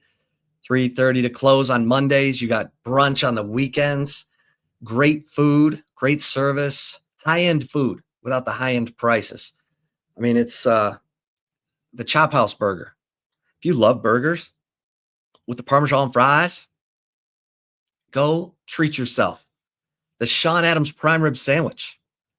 I mean, I get it with the au jus and the horseradish. Fantastic. That's my place. And look, when you go in there, you can sit they got a nice big bar area where you can grab a easy breezy, or just go sit at the bar, for crying out loud. But cover 3 Anderson, cover 3 Round Rock. You'll love it. Take my word for it. And you'll be watching some audio visual consultations, big screen TVs. So when you're ready for the big screen of your dreams in Austin, Texas, there is only one call to make, and that is to Tom McKay, our guy, great supporter of Texas Sports Unfiltered, but he's also a guy who's going to bring you the best price on big screens. He's put big screen surround sound in 3 different houses for me in my 30 plus years in Austin. He's the best. 255-8678. He could do a full-blown media room for you. He did that for Sean Adams. He did surveillance, electronic shades, new lighting. He's got you covered. And for my guys who are snoring, hey, I know some of you have heard me, but take advantage of this great opportunity while we have it. Texas Sports Unfiltered, this partnership with the Sleep Cycle Center is, I can't say it enough, because I have sleep apnea. And sleep apnea is a lack of oxygen while you're sleeping. And you need to know if you're snoring, if you have sleep apnea, and the best place to go is the Sleep Cycle Center and Dr. Chad Denman, who's dedicated his life to treating sleep apnea because it killed his own father at the age of 60. He's got the best technology to measure your level of sleep apnea and the best treatment options, including oral appliances like I have. Mouth guard holds my lower jaw open so I get that oxygen while I'm sleeping.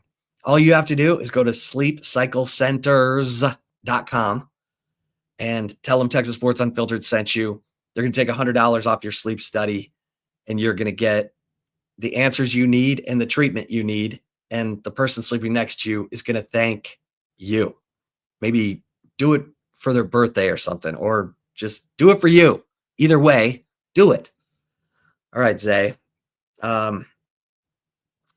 The chip shot today. You know, I'm looking at Mississippi State. I'm looking at their numbers. This reminds me a lot of Florida. Like, Mississippi State doesn't get a pass rush. They don't have sacks. They don't have tackles for loss. Remember, Florida had 3 sacks total coming into the Texas game, and they had 6. So if Texas thinks, don't look at the stats, Texas, because you'll get, oh, they're 0-3 in the league. No, don't do that. Watch the film. Watch the film against Tennessee. Watch the film against Florida. You'll see that was a team that was in rhythm. You know, Blake Shapen, veteran quarterback who played well against Texas in 22. Remember, that's the game that Texas let Baylor hang around, and finally Sark just handed the ball to Bijan in the 4th quarter. I think they ran it like 24 straight times to finish the game.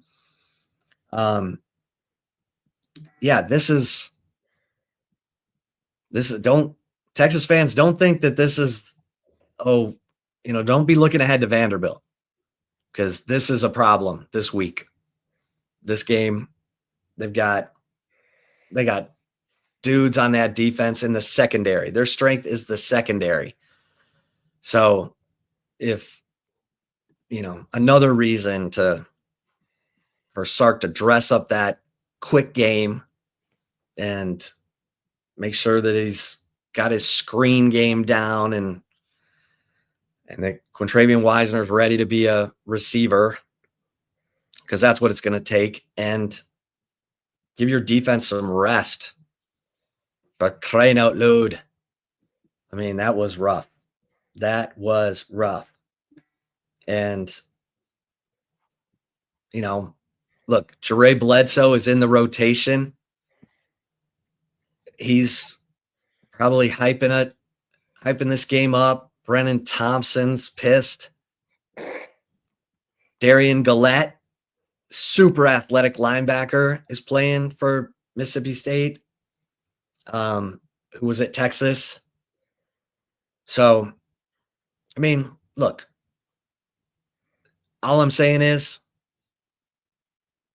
get ready, because this is going to be all you want for 3.5 hours. So that's all I got. Great. Brennan Thompson looks good. Lightning. That dude can fly. He is a lightning strike. Over the top, like Jalen Gilbo. They gonna test Jalen Gilbo. Jalen Gilbo gonna keep getting tested with how good Malik Muhammad's been playing. Jalen Gilbo gonna keep getting tested, and he had that pass interference call, which was a bogus call. That ball was so out of reach. Yeah, that was. What are we throwing that for? Gilbo should have turned around, but he would have seen that ball was like he did grab. So yeah, but come on. Yeah. Brendan Thompson won the Arizona State game. Yeah. That touchdown. So, Brendan Thompson. I asked Jeff Lebby about him. He's like, oh, yeah. He's been a revelation. Wow. No. Yeah, don't let them pick up that tempo. If they had... Oh, they will. No, I know they will, but you got to get some stops to slow them down. Or you could be like Mike Elko and tell your team to fake an injury to slow the pace down and take that $50,000 fine that A&M had to take this week. You see that? Make that right call right now. I'll get to the Collier BK in a second. Yeah, Mike Elko fined $50,000 because Arkansas was running it up, and he told this guy to go down and fake an injury. Mike, that's weak, Mike. That's weak. Hey, he'll pay that $50,000 and get out of there with that 3-point win. Yeah, is it worth it? That $50,000 worth the win? Hell yeah. I'm sure A&M fans will say yes, too. They got people ready to write that check. All right, let's get to my sponsors real quick, like Covert BK, family owned and operated. They're the best in the business. If you're looking for a new or pre-owned vehicle, Covert BK will take care of you. If you want to take my word for how great Covert BK is, listen to these fine folks at Covert BK. I don't have to worry about shopping for mechanics to make sure it's done and done right. I come up here, I'm in, I'm out. They give me a loaner sometimes, and it's hassle-free. If you have any questions, they'll go ahead and help you out and educate you. They're not just here just to sell you a vehicle. They're here to build a relationship. They treat you like family, and then they make the experience what you want it to be, not what they want it to be. Covert, born and raised in Austin, where you are always treated like family. Nobody beats a Covert deal. Not now, not ever. All right, Chip. So yesterday I talked about the Texas men's basketball team and their scrimmage against SMU. They won the scrimmage, which you can't take much from scrimmages. The coaches don't show anything. The normal rotations that you see, most likely you didn't see them there. But Texas Twitter put out a little highlight video of the scrimmage, and Trayvon Mark dunks on an SMU Mustang with the left hand, just flat out filth. Just nasty, chest to chest, body to body. I'm just more athletic than you, dog. and just threw it down through the rim. Absolutely vicious. Y'all go check that out on Texas social media accounts, because if you're a Texas basketball fan, that should get you excited. Tremont Mark could have a really good year this season. Last year, we talked about it a lot, Chip. He was out of position. The whole season we talked about it. And Rodney Terry waited way too late to figure out that this guy needs to be your point guard on the team. Like, if you want to have any success, he's your best option to go along with Trey Johnson. And they kind of struck gold. But then Tremont Mark got hurt in that Xavier game. We all knew what happened after that. So coming into this season, you have point guard play. You know, you bring in Wilcher from St. John's. You feel pretty good about that. But I still think Tremont Mark, Chip, can be the starting point guard for this team and be a huge part of this team's success, like running the show. Now, I do think that Dalen Swain could be your point guard too, but if I'm looking at this roster and I look at Jordan Pope and I look at Kendall Weaver, those guys aren't point guards. Jordan Pope might be the size of a point guard, but if he's running your point, as we saw last year, that's not good. Wilcher, I got to see what he's about. I think he could be a good player coming out of that Jersey area. He was solid for Rick Pitino and St. John's last year, but I also thought that at times he was a little erratic. You know, he got a little out of control. And, you know, Rick Pitino, that dude's a hard ass. I think there's just certain times where both of those guys didn't see eye to eye, where Wilcher wanted to play a different type of game and style, more up and down, more pace. And Rick Pitino, he wasn't having that. So can Sean Miller unleash that with Simeon Wilcher? We'll see. But if that doesn't happen, you have enough point guard play to where you should be fine. And that's going to be Wilcher, Mark, and Dalen Swain. What have you seen from Swain that makes you think he could be the point? Just his play at Xavier last year, just when he had the ball in his hands and his decision making. Like, he's an underrated ball handler. He's a really underrated playmaker. And in pick and roll, at his size, he's always going to be able to see over the defense. You got 6'7", 6'8". I don't know, because, again, the Big East is good, but it's not the SEC. So coming into the SEC, can he continue to get better and be a primary ball handler for you? Because if he is, that's a crazy mismatch. Like, and I'm not saying him to be your point guard all game long, but there's going to be times like when you have Jordan Pope in the game with Dalen Swain. Please don't let Jordan Pope handle the point guard duties. I hope Jordan Pope's improved. I really do. But I need Jordan Pope to worry about shooting. And last year, he was just worried about too much at that guard position. You know, you can't be worried about creating for others. It just has to come natural. Back at Oregon State, all he had to worry about was scoring.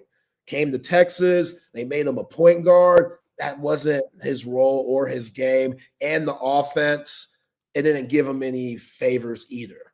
This offense with Sean Miller, he should be a lot better involved, but I'd rather have him as a two guard playing off of guys like Swain, Wilcher, and Tremont Mark.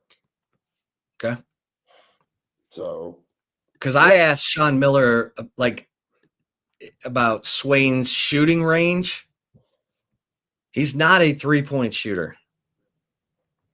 So what did he say? Did he say he's improved or? Yeah. But he's like, you know, he gave me the impression that like his max range would be like 12 to 14 feet.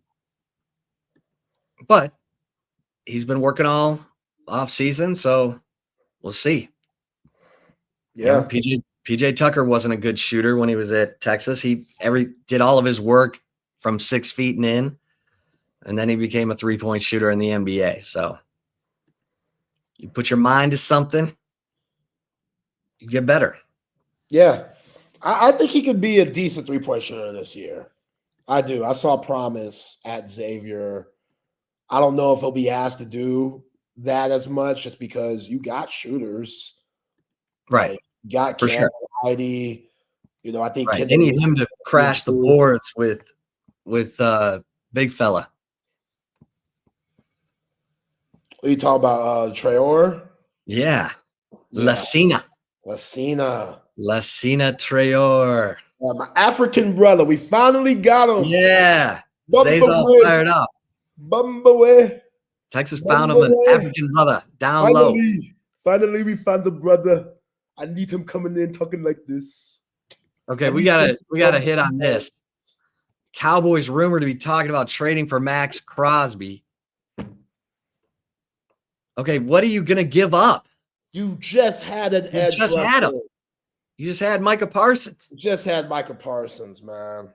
What are you gonna give up for Max Crosby? I love Max Crosby. Guy's a dog.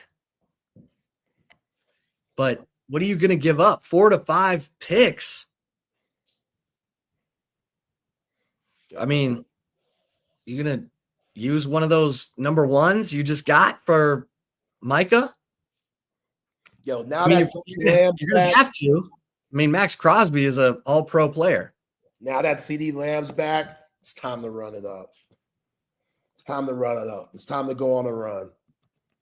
It's time. Crosby wants out. He has had it. Lamb getting hurt might have been a blessing in disguise just because it forced Dak Prescott and George Pickens to form some type of chemistry. It forced it. So now that they got that, CD's back in the mix. They beat the hell out of the Commanders. I mean, look, Javonte. I mean, I got to give it to Schottenheimer because that's his offense. And he's got it cooking. Javonte Williams is running. I mean, they got guys on the offensive line I've never heard of. They had one game where they had 4 backups in there. They beat the crap out of people. Yeah, I like it. I like wow. it. And Jaden Blue. See Jaden Blue get a little love? He didn't get love. He got planted on his face. Yeah, he got a little love, though. I mean, he played. He didn't do nothing. I'm still not hearing great things about Jaden Blue and work ethic and all that. But the Louis Vuitton thing, that was a bad choice. That was a bad move. That was a bad move. But we're back now. We're good. You're all not. That stuff is rumors. He's fine. You're not going to a fashion show. You're playing football. You got to stun on him a little bit. You're young. Like Emmitt Smith is probably calling Jaden Blue and going, dude, let me help you out here. Emmitt was clean though. We were watching the documentary and Playmaker. Yeah, that's fine. But Emmitt was also about spending money to make sure his body was right, not wearing shoes that rip blisters that you make it where you can't even practice. Yeah. That's like remember Antonio Brown getting in the cryotherapy chamber without socks on? Well, yeah. And he got CTE. Rips the soles of his feet off and he can't play for, missed like 2 weeks of training camp. It's like, okay, don't be that guy, Jaden Blue. Don't be that guy. You need to be the guy who does everything right. Like if you were paying attention to anything Tashard Choice told you, Tashard Choice, former running back for the Dallas Cowboys, who made it in the league for as long as he did because he did every little thing right, always had his eyes in the right place, always knew where his blitz pickup was and how to do it. All right, let's open up the gym here. Get Patrick and Matt in here. What up, guys? Max Crosby? Max Crosby. Hey, this is a Jerry Jones stunt, but it's fun while it lasts. It's Jerry Jones being Jerry Jones. He's called him up and goes, I'll give you a second and a third for Max Crosby. And they go, well, we'll never do that. And it gets reported they called him. And he goes, I tried to make a trade, you guys. They wanted 58 first. Because once he gets it in the news, he can lie all he wants. That's what he does. That's why we do the Jerry Jones hour on our show every day. Shortest hour you'll ever hear, but Jerry Jones can lie, so can I. I like Max Crosby. I think Max Crosby is great. I think that what do you got to give up to get him? More than you gave up for than Micah Parsons, because Max Crosby is currently under contract. Max Crosby's fine playing in Vegas, and Vegas is rebuilding right now. They're not necessarily they still want Max Crosby there. They didn't make the phone call. Dallas made the phone call. So you have to give up a ton to get him. And there's no way if you give up everything you gave up just to get Max Crosby instead, like, what are you doing? Because it doesn't make you a Super Bowl contender. Your entire defense is utter complete garbage. And you show up every once in a while, but it is bad. Yeah, your biggest concerns are linebacker right now. Yeah, I mean, there's a lot your of whole front. Yeah, your front, the linebackers, also the secondary is not great. The coaches is not great. So you don't have an edge, but you got nothing else either. So I'd be fine if you got Max Crosby for a steal, but they got to call you, not call them. Hey, CD Lamb's back. It don't matter when you score 45 a game. Screw defense. There you go. Hey, that's true, but you got to get 45. If you get 35, you're going to lose. Yeah. The old Texas Tech mentality under Mike Leach always works. And Chip, I want to clear up something from earlier. Y'all were talking NBA, which great stuff talking NBA earlier. But we don't got to put bad juju on Victor Wembanyama. Your boy is Sir Thompson. Blood clots 2023, back playing. Brandon Ingram 2019, blood clots, back playing. It happens in the NBA now. They just never used to know about it. But these guys get dehydrated, travel all the time, and have repetitive motion. Three things that give you blood clots. 3 things that do that. So all of them, like a lot of guys always have gotten them. They just didn't know. And blood clots are not technically death sentences. A lot of times they break apart on their own, but they can be really dangerous. And so if you have $1 million investment, you probably don't want to risk it by putting them out there and putting them on planes over and over again. Right. Get them one of those long hyperbaric chambers and put it on the plane so he can relax and stretch they're out. They're going to give him whatever that new pill is that helps you not get blood clots. And then he'll be good to go. But yeah, there's already been other ones that have gotten it. So we're good there. We're good. I want Wemby to be the face of the league for the next 10 years. I do too, man. See, that's a 7th seed mentality you got there, Patrick. I appreciate that.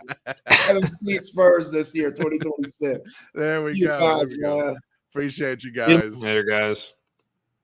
Welcome into Open Gym here on Texas Sports Unfiltered. Myself, Patrick Davis, alongside Matt Galatzan of Texas Longhorns on SI. And, of course, you, the third member of Open Gym. Text line's open, 512-222-9328, or, of course, on the chat, Facebook, Twitch, X, and on YouTube. Matt, it's a Tuesday.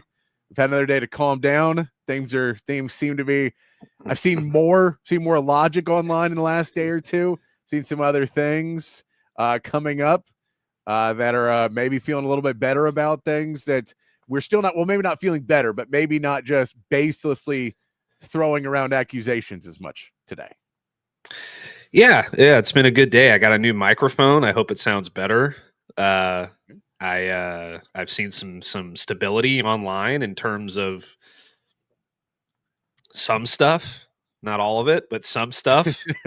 I still see a lot of Steve Sarkisian play calling stuff, and I'm just, I mean, I get it. It is what it is. There is Sark play calling issues, but they're not quite him being too bad. You see Aggies faking injuries. Yeah. Here's the best argument, and I don't want to get into a whole thing on it today because yesterday really just kind of bummed me out about the whole thing. Thank you, Hair of the Dog. I appreciate that. The best argument that I've heard for Steve Sarkisian not calling plays is that there hasn't been a national championship winning coach who has been a play caller in the college football playoff era since I think maybe Ryan Day, or it wasn't even Ryan Day in 2014. So yeah, there hasn't been one to my knowledge. Yeah. So Kirby was never calling him on any of his. I don't believe so. Okay. That would have been my obviously Nick Saban is like a bunch of those. So it kind of skews the data a little bit because he didn't call plays, but it's still a thing. So maybe he'll be the first one to break the mold. I still think that that's their best option right now. So, yeah, CB, I am pumped for Round Ball Rock being back. If you've never watched the video, I don't think we can play it on here because of licensing, but if you have never watched the video of him doing it live and fake dribbling a non-existent ball to the kick drum to start it, it's magic. It is. It's a fantastic thing to watch of John Tesh doing that. Yeah, if Jimbo was calling plays and that was a college football play, it wasn't college football playoff though, was it? I guess it was. Is that still BCS or? I can't remember. CB's the one that would know that, not me. It's too far back. Yeah, the CB said too. The Cowboys. Yeah, that John Tesh video is so funny. It's really funny stuff. I enjoy watching it. Not even when it's basketball season. Just John Tesh, just so excitedly with a crowd full of people in like suits and stuff, and he's faking dribbling a basketball to a kick drum to be like, guys, we like sports too, and it's just the weirdest. It's great stuff. I'm completely unaware of what this is, so I have no idea what you guys are talking about. So do you know what Round Ball Rock is? I don't. It's the NBA on NBC theme. It's been around forever. Oh. Yes. That. So that theme is John Tesh. And then there's a performance of him doing John Tesh live. And he comes out to the front and like says like, oh, they asked me to do this. And they start it. And it starts with just a guy playing a kick drum. And he's miming dribbling a basketball to it. And then dances over to his keyboard or his piano and starts playing it. There's also an amazing SNL sketch about it with Vince Vaughn. Yeah, that one's great. But getting back to some football stuff. Yeah, the A&M video. Did you see the video of the alleged play that had happened, Matt? I have not.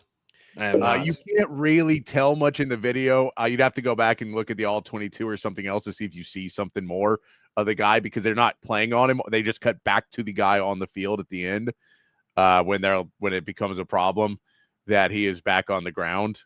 But yeah, you don't like. I mean, the fact that all of our rivals this year seem to be just cheating, just willy-nilly, it's just rough. First, Oklahoma was cheating, and now A&M's cheating. Come on, guys. I think the Aggies came out and denied it. Yes, they did. They said they do not. They accept the punishment, but they do not agree with the assessment that somebody basically they're saying they don't agree that someone on the sideline told him to get down. Yeah, and that's what the real fine is for. Is that they're like but also. This is what happens when people plead guilty to avoid the death penalty, but don't admit that they murdered somebody. Mm-hmm. And then they take them to the body like 2 weeks later. So, like, well, I didn't do it. They're buried over there, but I promise I didn't do it. And you're like, come on, man. Do we know when this happened in the game? I was watching the A&M game. It was the fourth quarter. It was the fourth quarter. Arkansas was like at the 10-yard line, 15-yard line of A&M. And it's a 1st and 10. And then that's the play they think is when it happened. That's the video that I was watching that cut back over to a guy. And all you can really see on the replay is him kind of standing there and then immediately sitting down. So you can't really see if he was like limping before or anything else, but he's standing and then sits down. He doesn't fall over or anything else. He just sits down. I'll do some investigative journalism after the show and see what I can find on the All-22. Yeah, see if you can see if it's like really obvious. He looks over to the sideline and then hits the ground, and somebody's going. Yes, there's someone on the sideline because they said in their video, the statement was video of the questionable action submitted to the national coordinator by the Southeastern Conference office occurred with 12:55 remaining in the game after Arkansas completed a pass for a first down just outside of Texas A&M's 10-yard line after the ball is spotted by officials. Number 7 for Texas A&M goes to the ground, creating the appearance of an injury. Just prior to the player going down, a Texas A&M staff member can be seen in the video standing in the team area near the 25-yard line, signaling demonstratively to the player, pointing to the ground. It was noted that the Texas A&M player had no contact during the play and returned to the game on the second play of the ensuing defensive possession. Okay. So that is the statement, I believe, from the SEC clarifying what the penalty was. Let's see if I can scroll up here and get the Aggie statement response. That was, we respect the SEC's decision and understand the importance of upholding the integrity of the game. While we accept the ruling, we do not agree with the decision and want to be clear that we never coach or instruct our players to feign injury. Texas A&M football remains firmly committed to the highest standards of sportsmanship, competitiveness, and integrity. We'll use this as an opportunity to review our processes and ensure we continue to represent our great university in the SEC with class and accountability. Wow. They did. I just checked the all 22 and it's like broken up into clips, so they didn't catch the in-between play stuff, so I got nothing. But, I'm sure that somebody told him to do it. Otherwise, he wouldn't have done it. Yeah, it seems like he just went down. And so, most likely, I think it happens more than not. He was probably... they may have been, the person probably was not supposed to do it as obvious, and then they probably got upset because the guy got up and he was not supposed to get up. And then they're like, dude, you were supposed to go down. And then he does it, which is now a penalty in the SEC and all those other things. So they get the $5,000 fine. Vanderbilt not fined for storming the field. We saw that, which, by the way, Vanderbilt, you don't have to storm the field. You're a better team than LSU this year. You don't have to storm the field. But they waited. They did the delay storm. So they allowed LSU to get off the field, and then they stormed the field. Smart kids there at Vanderbilt. Smart kids there. And I think they got fined enough last year that they were like, all right, guys, we got to do this. So now they have done it. And Soulstream, I'm completely different. Don't let them storm. Start beating these kids with bats. I'm done with it. They do not have any respect. They do it in every freaking game. It happens 18 times a week now. It's ruined everything of the moment of storming and when it was cool. They do it all the time now. That's what I hate about the most. And then it's just like, I don't really mind it that much, but man, it annoys me when it is two ranked teams and they storm the field. Like, dude, what? You're both ranked. You can't storm on this. You were favored. Yeah, you were favored in the game. This is not storming material. You guys want to be respected as a really good football team now? That means sit in the stands and clap and go, yeah, go home, LSU. We're better than you. By the way, we'll keep Clark Lee after Diego Pavia and we go back to somewhat of irrelevance. We still don't want Brian Kelly because the only prediction Patrick made this offseason that's true that Brian Kelly's not that good and LSU is not going to be themselves. I get Gary Nussmeier's injury probably has a lot to do with that, but I'll stand by that I was correct. I'll give it to you.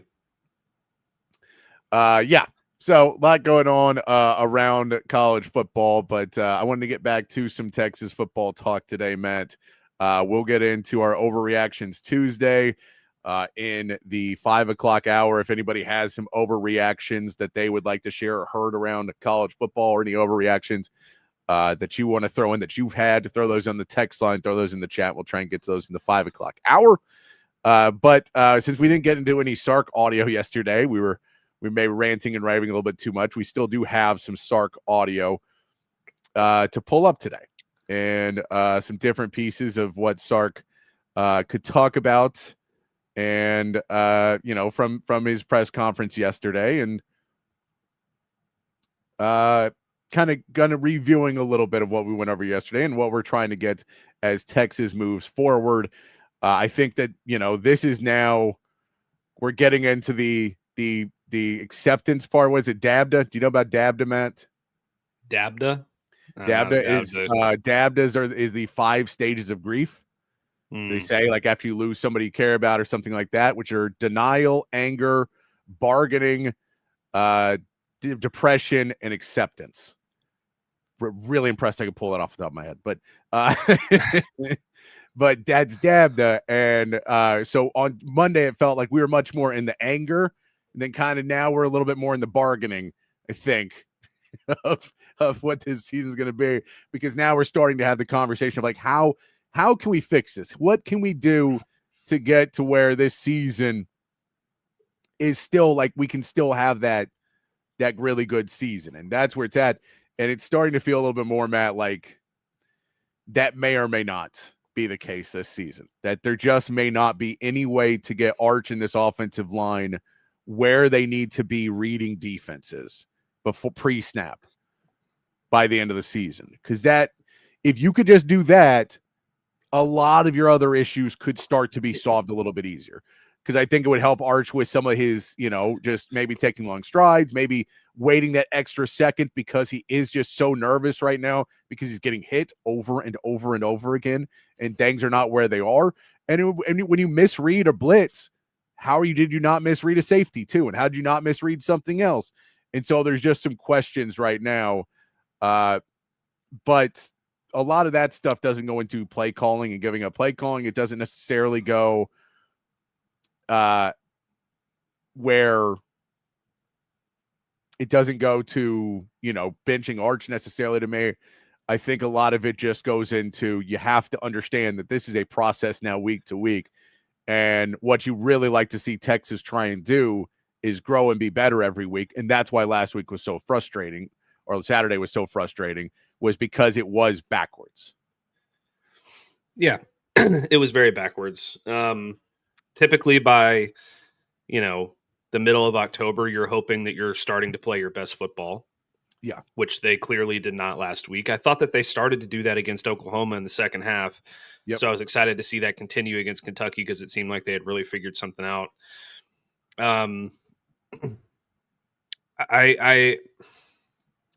don't know that this is fixable this season. I just don't think they have the personnel on the offensive line. I think as a result of the personnel on the offensive line, Arch is starting to become a little bit panicked when he's back there, because he thinks he's going to get obliterated on every snap, which you can't really fault him for. I mean, look at what he looked like after that game when he was walking off the field with his hands in the air. Looked like he had gone 5 rounds with John Jones.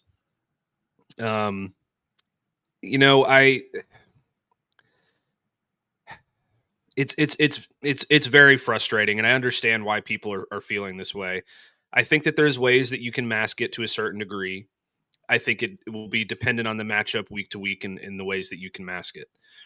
I think that Mississippi State gives you an opportunity to potentially mask a lot of those deficiencies, because they aren't particularly good on defense, and they don't have a defensive-minded head coach like a Mark Stoops, who can cause issues and, can really exploit your weaknesses. They're very offensive based. I think against a team like Vanderbilt, it's kind of a crapshoot. I think against a team like Georgia, it's going to be a little bit more of an issue, because Kirby Smart is really, no pun intended, smart. And Texas A&M, that's a game that I'm probably the least confident in going forward for the rest of this season. That being said, I think that masking these things can only take you so far. And you could try to salvage your season in the sense of feeling good by the time you get to your bowl game. But until they come out and prove 3 weeks in a row that they can be an efficient offensive football team and protect the quarterback and stop making the little mistakes, it's really hard to be confident right now. It just is. And I'm not trying to sound like a Debbie Downer, because I've been probably the most optimistic person on Texas Sports Unfiltered throughout the season in terms of what this team is capable of. It's just, after watching that entire game through again, it really feels like not a lot of it is fixable with the current roster construction. And that's okay. It's not also probably not fixable with the current powers that, or decision makers that be, in terms of like the way that these offensive linemen are being deployed. I'm not saying fire Kyle Flood. I'm just saying like there's some sort of disconnect and what the scheme and plan of this offense is every week, and the way that this offensive line is doing its protections, and what they actually have that they're capable of. Yeah. And that's a problem. No, it's been very tough for this offensive line to be able to make protections. They just have. And Arch is not that great at either. If you have Quinn Ewers, he helps bridge that gap. Last year you had Jake Majors, who was really, really good and had a lot of time under his belt. And now you're playing Cole Hudson, who's never played center before, really, and was not, he's played guard, but the center was making those protections. Jake Majors was making those protections when he was in there. So he heard them, but he didn't necessarily identify them himself. You don't have anybody who's really done that job before, especially not at a high level against SEC caliber coaches who are able to disguise things and trick things. Like I would challenge most people who just watch football. I bet I couldn't do it to sit there and pause every snap before it happens and predict who's coming and where they're going. It's very difficult. And now granted, I didn't spend all summer in spring training. I did not. So I should have less of a shot at it. But we saw Peyton Manning earlier this season on his Manning cast say, I played in the NFL for 17 seasons, and I wouldn't have been able to pick up what they were doing. Watching the Vikings and Brian Flores. Defenses are continuing to evolve in that way, and it's just been a problem for this offensive line. So when we look at all of the problems of what Texas is in, then we get the answers we get from Sark on Monday. Here are some of the bigger answers. The first one is Sark being asked very nicely by Anwar Richardson if he has thought about taking just a head coaching role and giving up play calling. Why would he? And if he wasn't, why would he stick with play calling? Here's Sark. Because that's why I got hired. I was a really good offensive coordinator. So I believe in what we're able to do. Every year we have to continually evolve, and there's years we're going to be better on offense than we are on defense. There's going to be years we're better on defense than we are on offense, but it's like if I was the best outside sales guy and then I had a startup company, surely I'm going to go to the sales meetings if I'm trying to sell something, right? And so if that's one of your strengths, I'm always going to tap into the strength that I have. And I think, being a play caller on offense is one of my strengths. Some may disagree. That's okay. So there's the first part of Sark talking about why he is going to continue to play call, because he believes that he is a top level play caller. He believes that's why he got the job, which is one of them. Yes. The play calling he did at Alabama right before he got the job was one of the big reasons he did get this job at Texas. Another piece, he was asked, has he thought about giving Arch a couple of series like he did with Quinn Ewers at Georgia to maybe get his head straight in these games? Here's what he had to say to that. Yeah, I think that I felt like his demeanor in both games, when I was talking to him, he was seeing things well. His communication was good with Coach Milwee. What we were trying to do, I think there were some throws in there that gave me some the conversion to DeAndre on third down was a heck of a throw. The ball to Emmett Mosby over the middle for an explosive play was a heck of a throw. So there were plays in there that, man, I'm like, okay, we can find his rhythm back. I felt like against Georgia with Quinn last year, we were a little bit overwhelmed as an offense in general.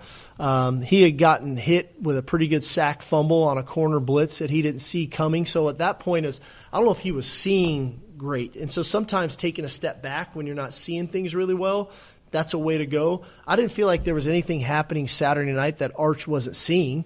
He was throwing the ball to the right people that were open. We just missed a couple, and so sometimes that's human nature, that hey, we're humans. We're going to make some physical errors, and he had a couple physical errors the other night.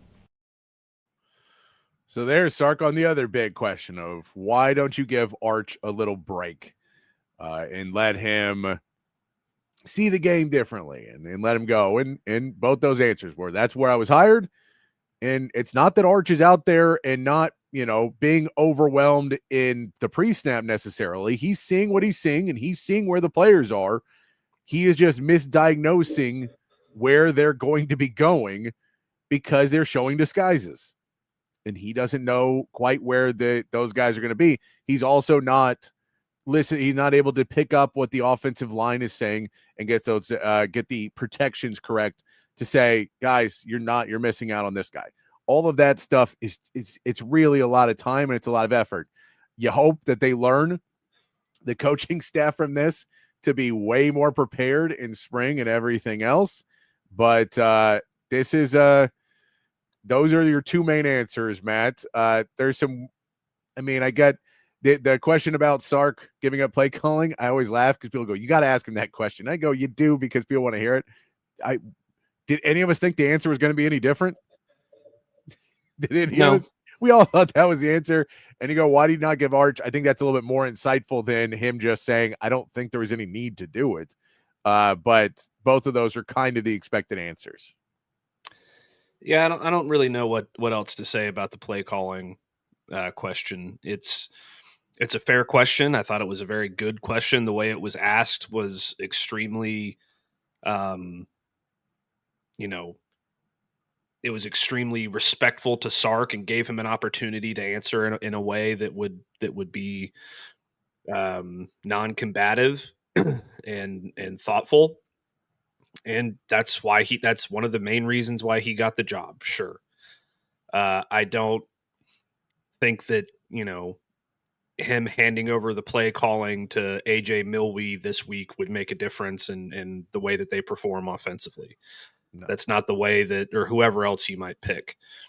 That's not the way that this offense is, or that's not what's wrong with this offense right now. That's not what's wrong with the way that this team is playing. It's more than anything else about execution, which is something that's on Sark as well and the rest of the coaching staff. But him not calling the plays isn't going to make a positive impact.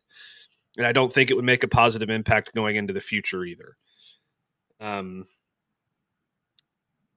thing about a college football playoff coach not winning a national championship while being a play caller in the college football playoff era, that's something to think about.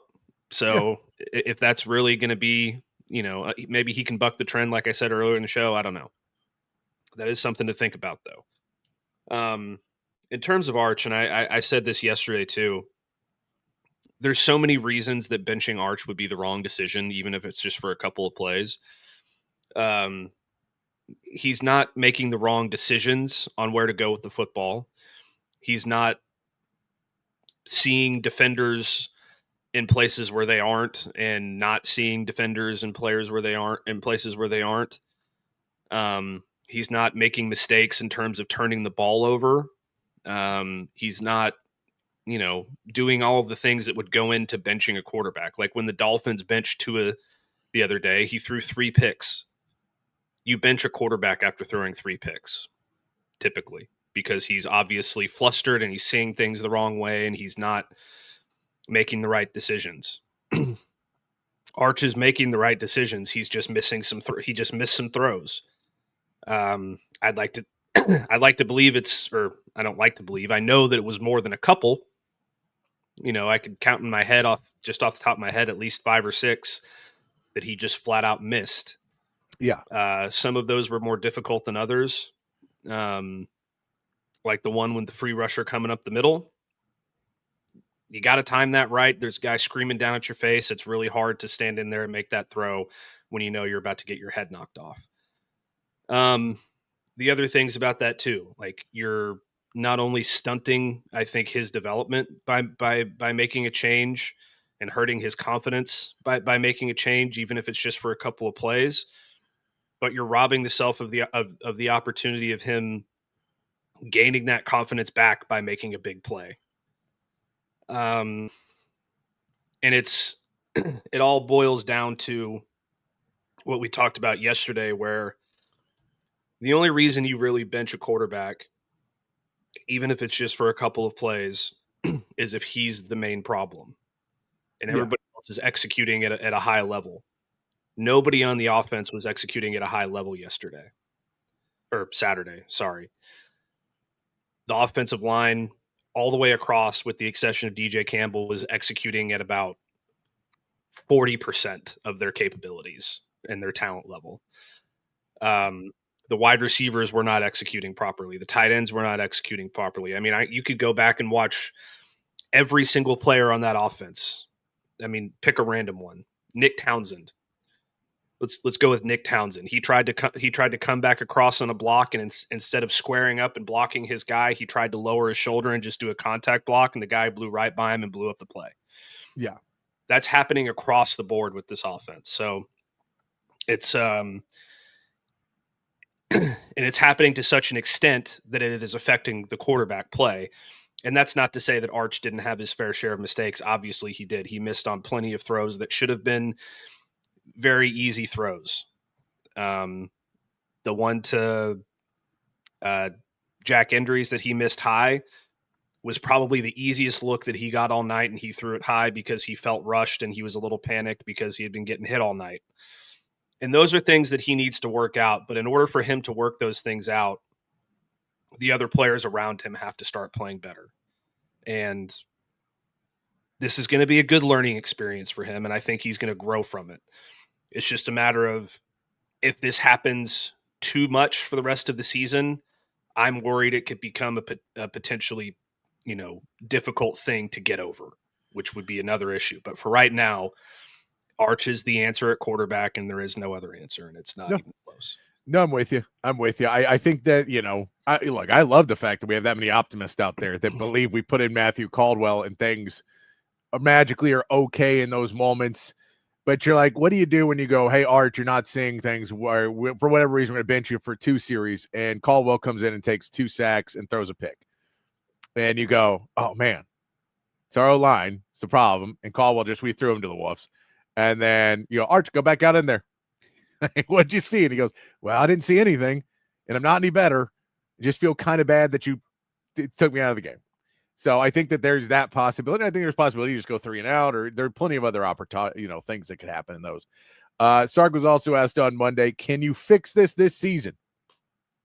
Are these issues that we have consistently seen, are these fixable things this season, or does it take you a while? Do you have to go in the offseason? Is this something that's going to be a bigger system issue going forward? Here's what Sark had to say. I would probably say they're both, right? At any time, I think any issue can be fixed short term. And one of the easiest ways to fix something, if you're not running a specific scheme very well, you don't have to call it.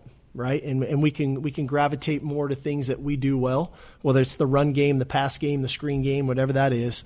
I think naturally, if you feel like, hey, we're not adequate enough at a certain position, well, you can protect that guy in that position right now and, monitor his development long term. Or you say, we would protect him now, but we may need to do something in the off season. Or, hey, you know what? We want to get better at a scheme. We need to go study specific coaches that are really good at it to say, hey, we can get better at that in the off season. But in the short term, maybe we just don't emphasize that as much. And so there is Sark giving you the little answer. Some of it is, some of it's not. Some of it we're going to try and work around. Some of it we're going to try and find. I think that was kind of really one of the bigger issues in the Kentucky game was it felt like you started to figure out some of those workarounds in Oklahoma. It felt like you started to do that, and for whatever reason, completely ignored any one of those. Just went immediately back to what you were doing before Oklahoma and at the beginning of the Oklahoma game. And you went, why did you go back to that as opposed to what seemed to be working better? And it just didn't make any sense why.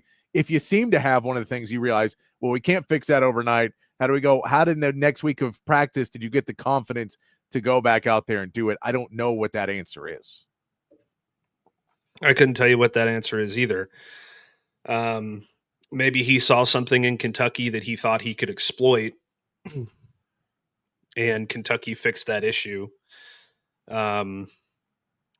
It's really hard to imagine what he saw that, led him to believe he could go back to the Florida game plan or whatever it was that they were doing before the second half of Oklahoma and the first half of that game. But it's pretty clear where this team's deficiencies are, and he knows them better than anyone. So it's a little bit frustrating to see them try to do some of the same things that we know don't work. And maybe he needed this week to kind of get a little bit of a knock on the head and be like, yeah, okay, that's what I thought. We're gonna change things up now going forward, and we're not going to score 40 points in a game this year. We're going to try to win with ball control and defense and running the football out to the outside and not making mistakes and playing complementary football, which is the way that this team is going to have to win games. They're not going to outscore, Georgia in a shootout. They're not going to outscore Texas A&M in a shootout. Their defense needs to play really well. They need to be sound on special teams, and they need to control the line of scrimmage and control the clock on offense and keep the defense fresh for as long as possible. And, quick throws and outside runs. And maybe if you're going to run to the outside, do it to Nick Brooks and Trevor Goosby's side instead of Brandon Baker's side. That might be something that I would suggest, because it doesn't seem like Brandon Baker can hold up a whole hell of a lot. Yeah, I mean, Arkansas too, Tef. It's you're not going to outscore anybody in a shootout, is what I'm saying. So no, you need to play a brand of football very similar to what Michigan, kind of what Michigan did in their national title year, where they didn't really push the ball downfield a whole hell of a lot. They just ran the football and controlled the clock and didn't make mistakes. And eventually they were able to wear people down and blow them out a lot of the time. And Texas isn't going to be able to do that, but it's the same principle of just controlling the game and not making mistakes. Yeah, no, I agree. That's fine. Good. Well, I was just you can go ahead, Patrick. We just got a little breaking news. Okay, but I will say this too. Throw in the fact that luckily we are in an era now as well that we're not looking at this offensive line and going, oh, this is a 2 to 3 year problem. Because in 1995, this offensive line is a 2 to 3 year problem.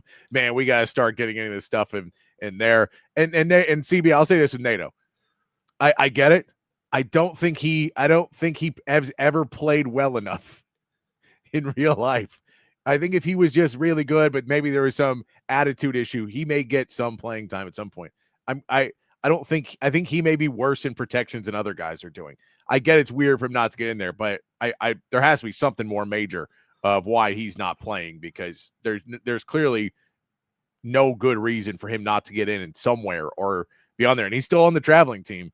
So I don't know if he's just not ready to go. But yeah, the fact that this is not a long-term problem, because you can go try and bring in some other guys in the portal now, will help this out a lot going into next season. So when you talk about the long-term effects on Arch Manning, I think it's somewhat easier to fix now, as opposed to for Arch being like, I don't know what to tell you, man. It's like, this is going to be a little bit of a long trek for you. You can maybe go out and get you a center next season that's going to help you out a ton in protections. I'd also like to somehow figure out a way to get that left guard from Vanderbilt. That guy's an absolute monster. I can go back and watch the film from the Ohio State game and see if I can find some things that Neto was doing wrong that maybe are leading to him not getting playing time. I think he also played against San Jose State. I'd have to go back and watch that, though. I don't know what he's done that has led him to a point that Nick Brooks is the only option that can play every snap of the game. That's kind of wild to me. But, this offseason, you're going to have to hammer the portal hard for a center, probably a left guard. I would probably suggest getting a right guard, too. Maybe Brandon Baker can take a step at right tackle.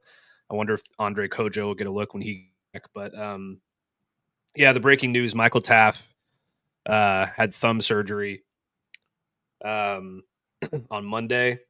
And it's unclear, but he is the timetable is unclear, but it is not expected to be season ending.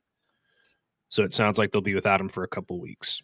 Yeah, I think you're probably looking earliest is post bye week, right?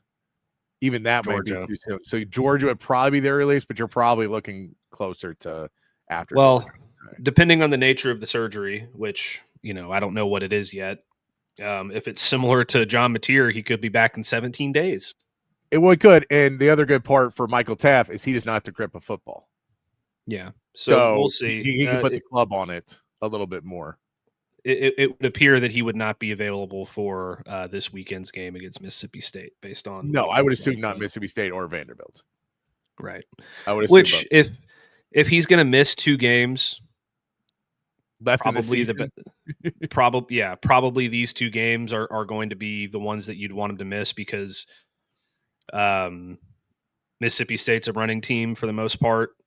They're not going to have their star running back more than likely this weekend, and Vanderbilt focuses on running the football and controlling the clock. So you could get away with having somebody else back there for the most part. But it's going to be interesting because he's the guy that keeps everything back there, sound and puts everybody in the right place. So we'll see how that goes. Not the best news.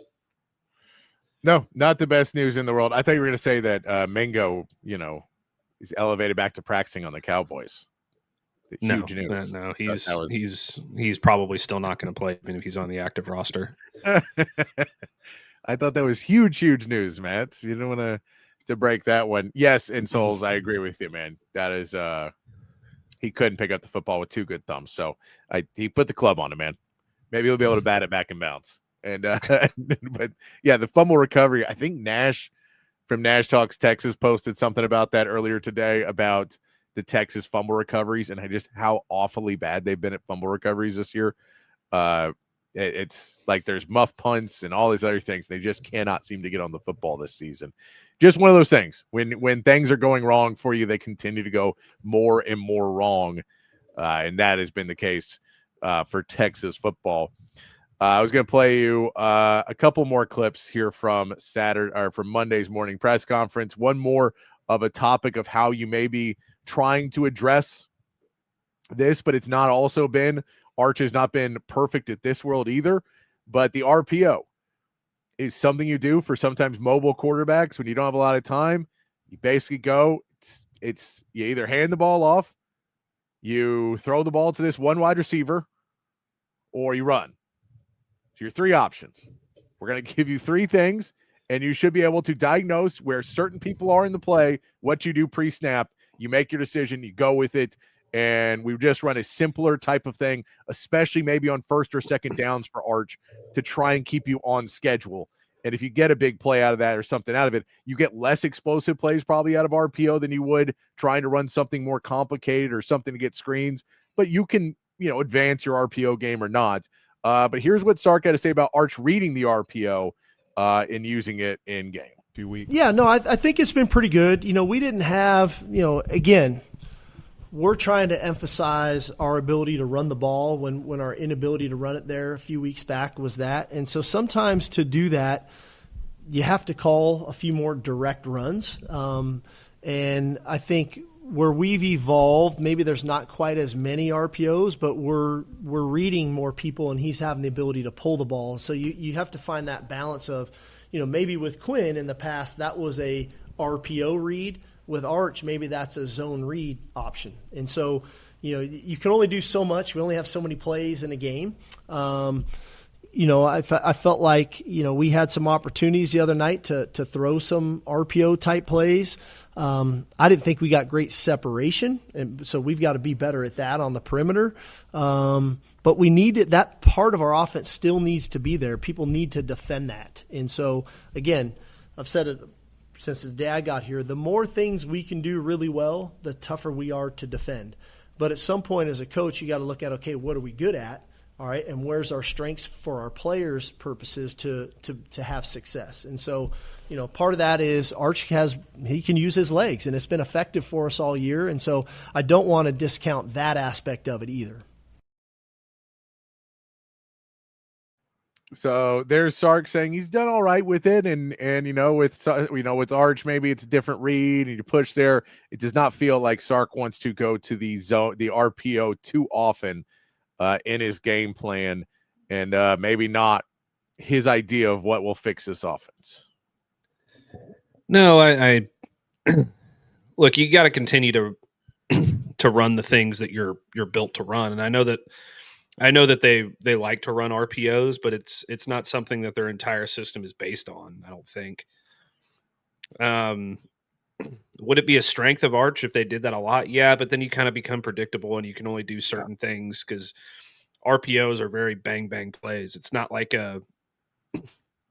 it's for the most part, it's not a situation where you could take a lot of deep shots or you could do a lot of different things out of the passing game. It's very read and then hit your receiver for the most part. And that can be a very complicated thing for an offensive line as well, because they have to know when they're going to move downfield on a run, when they're going to sit back in pass protection. And if you do that too often with an inexperienced offensive line, that can lead to a lot of illegal man downfield plays. And the last thing that this offense needs to do is introduce something else more often that's going to lead to more penalties. So I think he's reading the RPOs fine. I don't think that it's been a negative necessarily in this offense. It's against Kentucky when they ran RPO. I mean, when he's missing passes, it's not because he's going to the wrong place. It's just inaccuracy. So, I don't know. I feel like that's a very. I really don't want to get on to somebody else about a question, but that just seems like a very technical question. That do we really need to know that? I don't think so. I think what we need to know is what's working for this offense and what's not working. Yeah. And what they're efficient at and what they're not efficient at. It's just, RPOs are something that you can't, it's just like the zone read. Like you can't run the zone read every play unless you have Vince Young. Yeah. You got to use it at the right moments against the right looks and all these different things. And Arch is doing fine in the RPO, in my opinion. So, we'll see. A final clip I'm going to play for you today. This is another piece of a little bit of the hope of Texas getting this offense somewhat back on track. I think the hope of it being a explosive, powerful offense that we were hoping for to begin the season, those days are gone. But hoping to get it somewhat back on track puts us to CJ Baxter in the running back room. That one of the big differences you saw in the Oklahoma game is they ran the ball. Trey Wisner was able to get yardage on the ground and make Oklahoma respond to the run game. That was not the case against Kentucky. And now Texas has a hope to get another really good running back with Trey Wisner kind of being beat down a little bit and taking a lot of abuse and being out there a lot. Maybe could it help to get CJ Baxter back? Here's what Sark had to say to give a little CJ Baxter update, and then about trying to get some other guys in that running back room some carries, because Trey Wisner is just having to do a lot of the load share right now. Yeah, C4, made a lot of progress last week, was at practice today, and so hopefully we can get Cedric, more into the fold. I think like anything as a coach, when the game is early in a game, it's a little easier to rotate and sub players. And as that game started to go and things started to get tighter and tighter and tighter, I think you start to rely on the guys that who've been there and you can trust, because the value of every possession, we were just trying to get some positive yardage, not have a 3 and out. So you rely on some of those guys. I thought Christian did some pretty good things when he got in there Saturday night. Sure, I would love to play him more, and we're gonna try our best to do that more so this weekend as well. So Sark says that good progress for Baxter. We will see tomorrow evening if he has moved up from doubtful on that injury report. Would love to see that. And then the question of playing Christian Clark more. Christian Clark looked better in this game than he did against Oklahoma, but still not good enough of what you need. And it kind of leads me into this conversation I want to have with you, Matt, that when we talk about what this offense needs to do as it continues to grow, the run game is a big part of it. And I understand you have to be able to do both things to make either one work, but you have to find a way to start getting this run game going. And with Trey Wisner, it's seeming to be there's some teams he's able to go against and some teams he's just not able to go well against. With CJ Baxter back, Matt, how much of an impact would that make for this team right now, knowing that the offensive line is not putting those big holes out there, knowing that we're not really getting a push to set things up? How much impact do you think C.J. Baxter could really have on this offense if he's able to come back this week or next week? I think he would have a huge impact because he's unlike any of the other running backs in the running back room right now in the sense that he can run through contact consistently. He can fall forward. I think that he has at least better than Christian Clark and James Simon, better vision in terms of what's setting up in front of him and how to attack it, which could lead to a little bit more efficiency in the running game. And the fact that he can play through contact and run through tackles at a higher clip than anybody that's currently getting carries right now, I think would benefit the offense. I don't think it would be a difference of,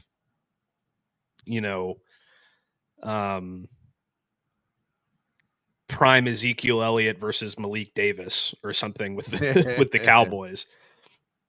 But it would certainly have a positive effect on the offense, and it would potentially be something that, you're going from averaging 2.6 yards per carry to 3.8 yards per carry, and you're getting yourself into 2nd and 6 instead of 2nd and 8. And then you're getting yourself into 3rd and 3 instead of 3rd and 7. Those are big deals. And would he be able to do it every time? No, but he would give you a better opportunity to do things like that. And he runs with a more punishing style that I believe would wear defenses down a little bit more than somebody like a Trey Wisner, who runs really hard, but doesn't carry 230 pounds of muscle behind him and doesn't contact the same way that CJ Baxter does. So that it would definitely help. We saw what he was able to do against Ohio State, for example. Yeah.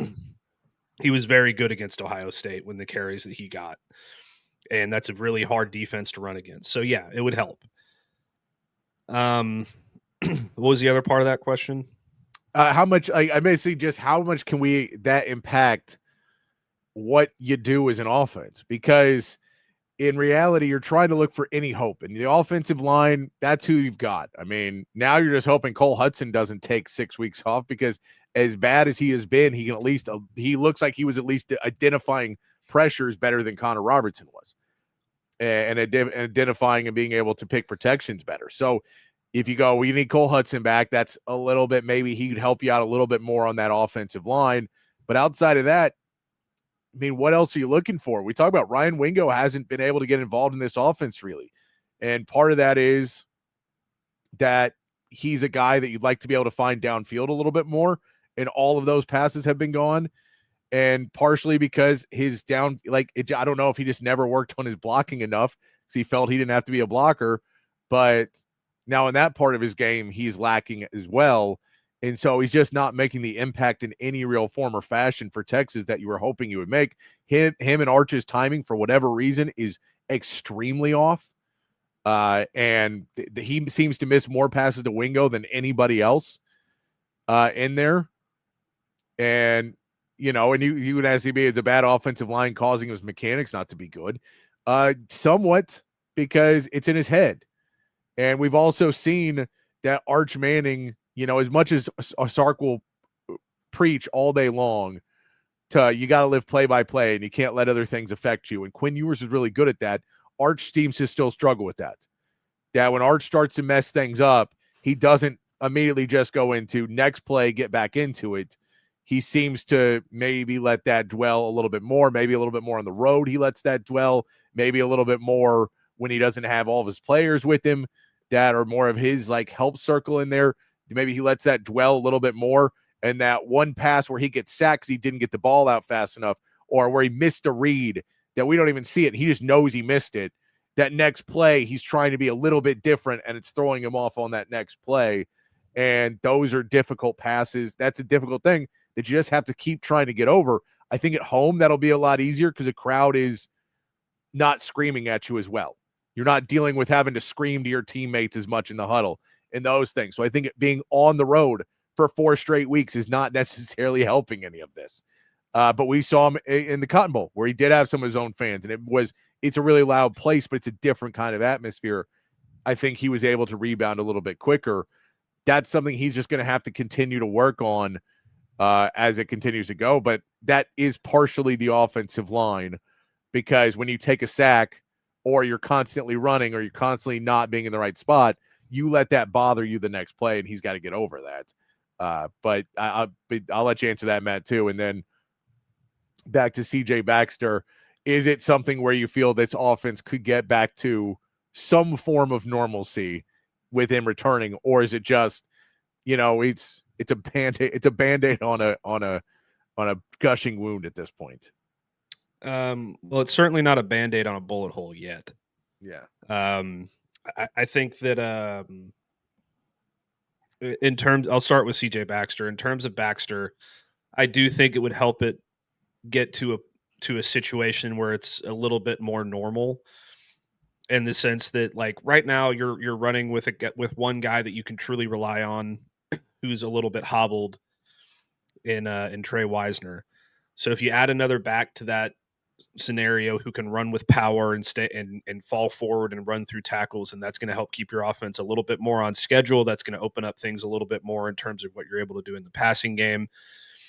It would be a little bit more normal. It wouldn't fix everything, but it would make it a little bit better. And that would be important. This offense needs to get a little bit better in every single possible way you can think of. So that would certainly help. I don't think it would necessarily be a game changer, but it would help improve things and normalize things to a certain extent.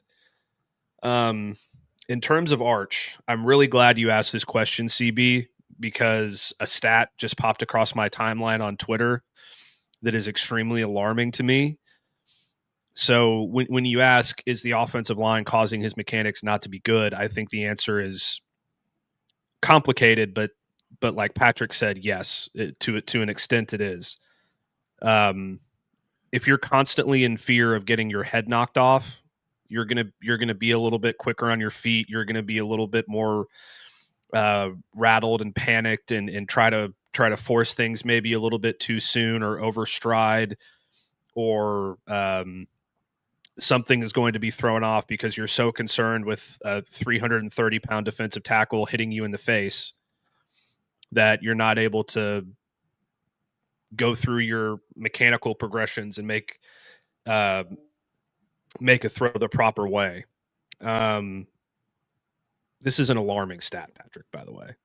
Okay. What you got? Arch Manning has been hit 60 times. This is from Nash Talks, Texas. Arch Manning has been hit 60 times in 7 games. It took Quinn Ewers all of the 2024 season to be hit 60 times. That sounds about right. It's not good, but it sounds about right. That is a problem. It is a problem. And that includes the Sam Houston State game, where he didn't really have any issues in terms of protection. Yeah, you'd expect his numbers to be higher than Quinn's because he runs, but not that much higher. That this is in pass protection, I believe. Oh, okay. Doing pass protection, yeah, the number should. This isn't like including runs or anything like okay. that. This is just in pass protection, in passing situations. So, yeah, I would say that if you're getting hit that often, you've played 7 games, you've been hit 60 times, that means you're getting hit on an average of what? A little over 9 times a game on average. It's really hard to be comfortable in the pocket when you're doing that.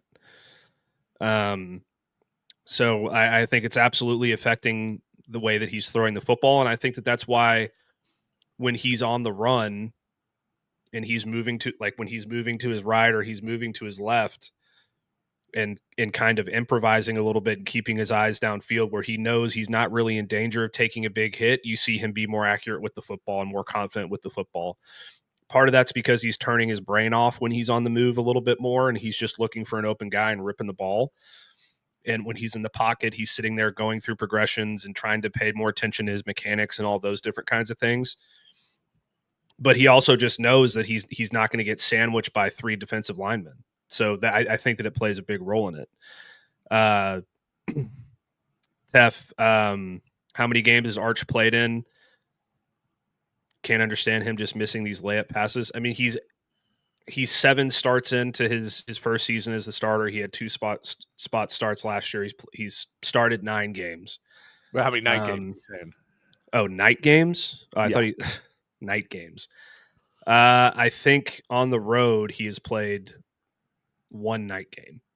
Yeah. So that's what he's saying. To my recollection. I think that's his point. Is that another issue that is just a new thing? I misread the question. Yeah. No, and I mean that's what I'm saying. And it could be. There's so many factors for a young player that you're experiencing new things on the road. You know, the pressure, and as much as he can say, like I think the funniest part is him talking about the article that came out, said he's a flop and a bust, and then he said he didn't see it, but then he got 100 texts telling him basically about it. And you're like, so you can try and ignore this all you want. When your people are coming up to you and they're like, I don't believe the things they say about you. Like, well, what the hell they say about me? That seems worse. So it seems tough for him right now. It comes from a good place, I think, with all of these people. Of course. But I think that all of them, well, not all of them, but like the vast majority of them whose last name aren't Manning, Taff, or Sarkisian, maybe Moore or Livingston, I would just ignore my text messages. Say, hey, look, I'm locked in on the season. I'll get back to you in February. Yeah. No, I'm with you. That's about what it feels like. It's going to be a rough go for the rest of the season of watching these games. It doesn't feel like we're going to have too many more really fun watches left this season. Feels like there's going to be a lot of stress. But look, there still could be good things that come out of this. You have 2 really, really tough games, really hard game against Vanderbilt, and then 2 other ones that anything can happen in. So 5 games left to go in the season, and you're going to have to figure out how to finish this season and try and keep your SEC hopes and keep your progression on track at the same time.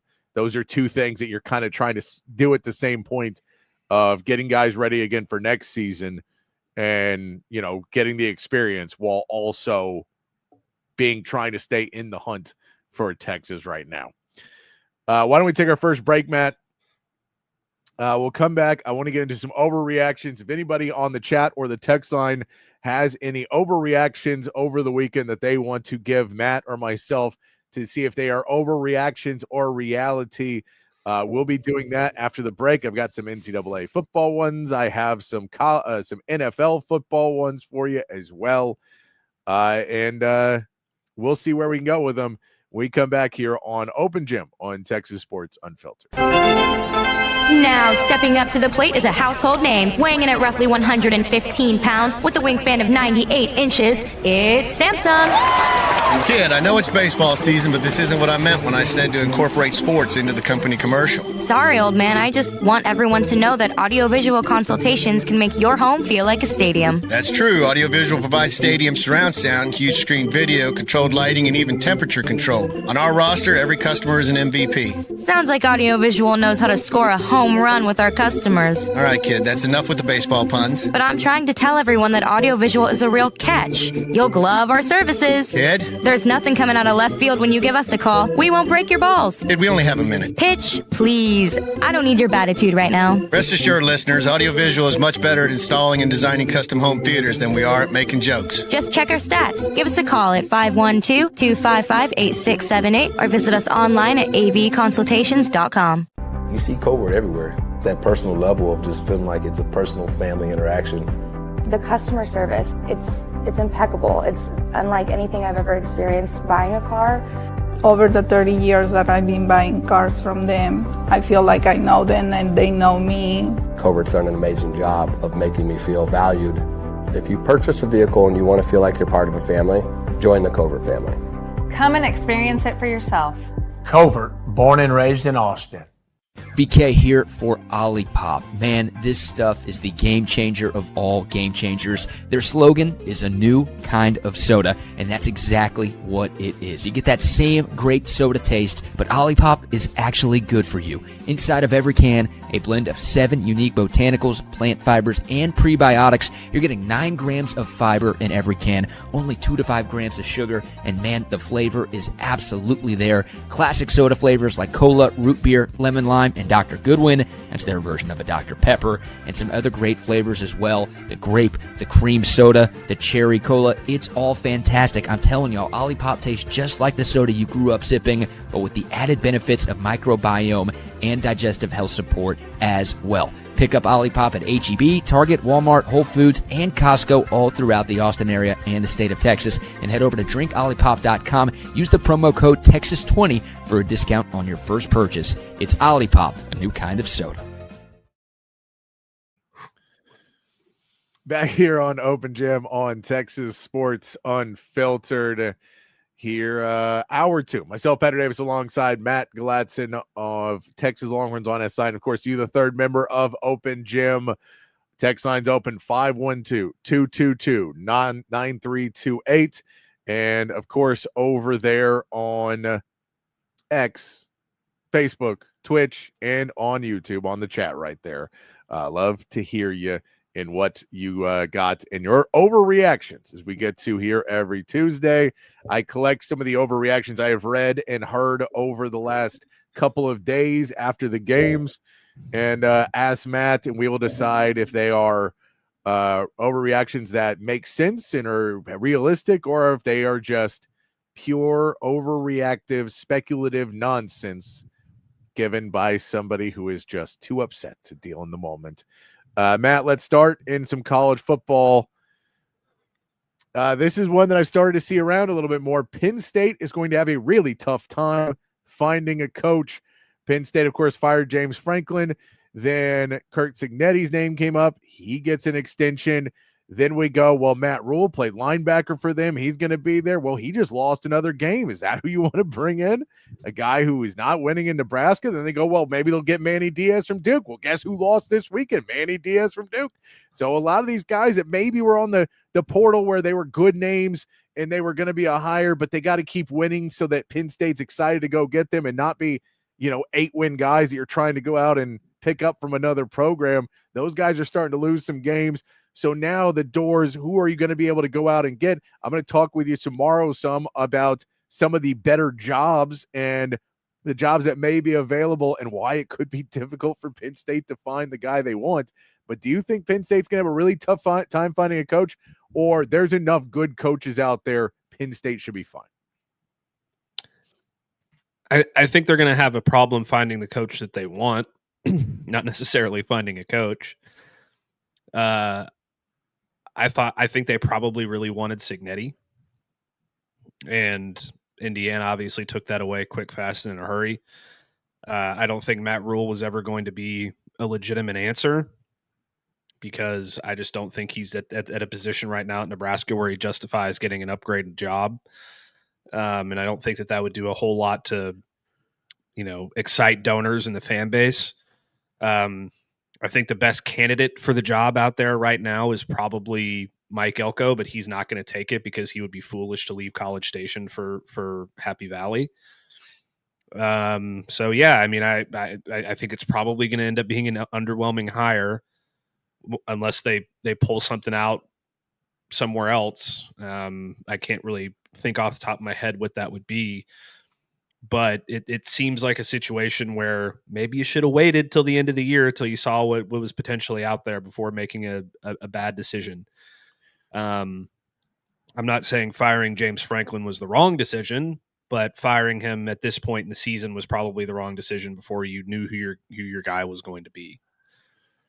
Yeah, I will say this. The new rule in college football about the transfer portal not opening when you fire your coach, it opening 5 days after you hire a new coach, I think will lead to more firings this year, because that is one of the big pieces. Now, you don't want to lose recruits, but if you're already starting to lose recruits, then the firing the coach isn't the end of the world on that one.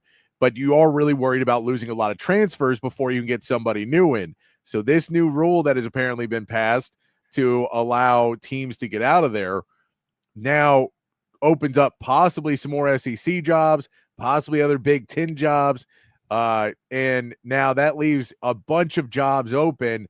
And now you're trying to outbid other guys, which you don't want to be in that bidding war, because that's how you got screwed with James Franklin. You owe him a ton of money unless he gets one of these other jobs, which James Franklin apparently wants to come back and coach. So there is a lot going on, but I'm with you that this feels like Penn State. They're gonna have a hard time getting a hire that they're gonna be able to sell to everybody. Yeah.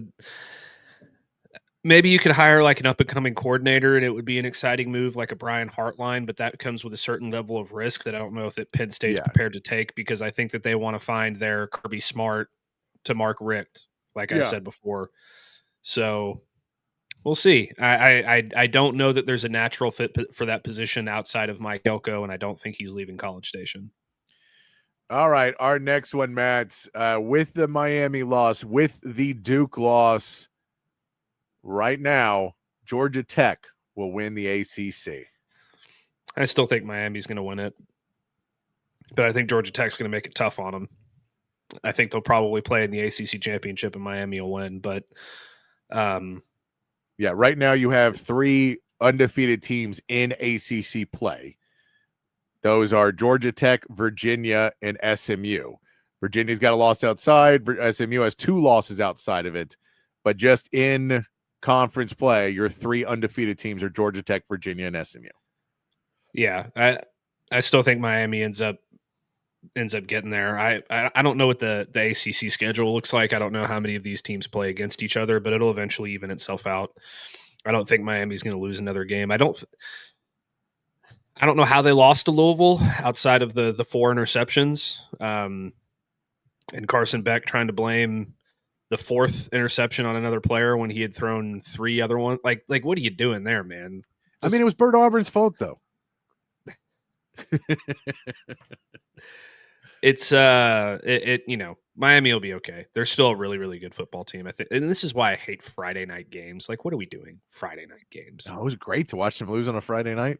Just tons of fun to watch. All right. Our next overreaction. You should know about this one. I saw this one. Willie Fritz should still be one of the hottest names in coaching. I think he deserves it. He just freaking wins everywhere he goes. He was able to do it at Tulane. He's 6-1, I think, now at Houston.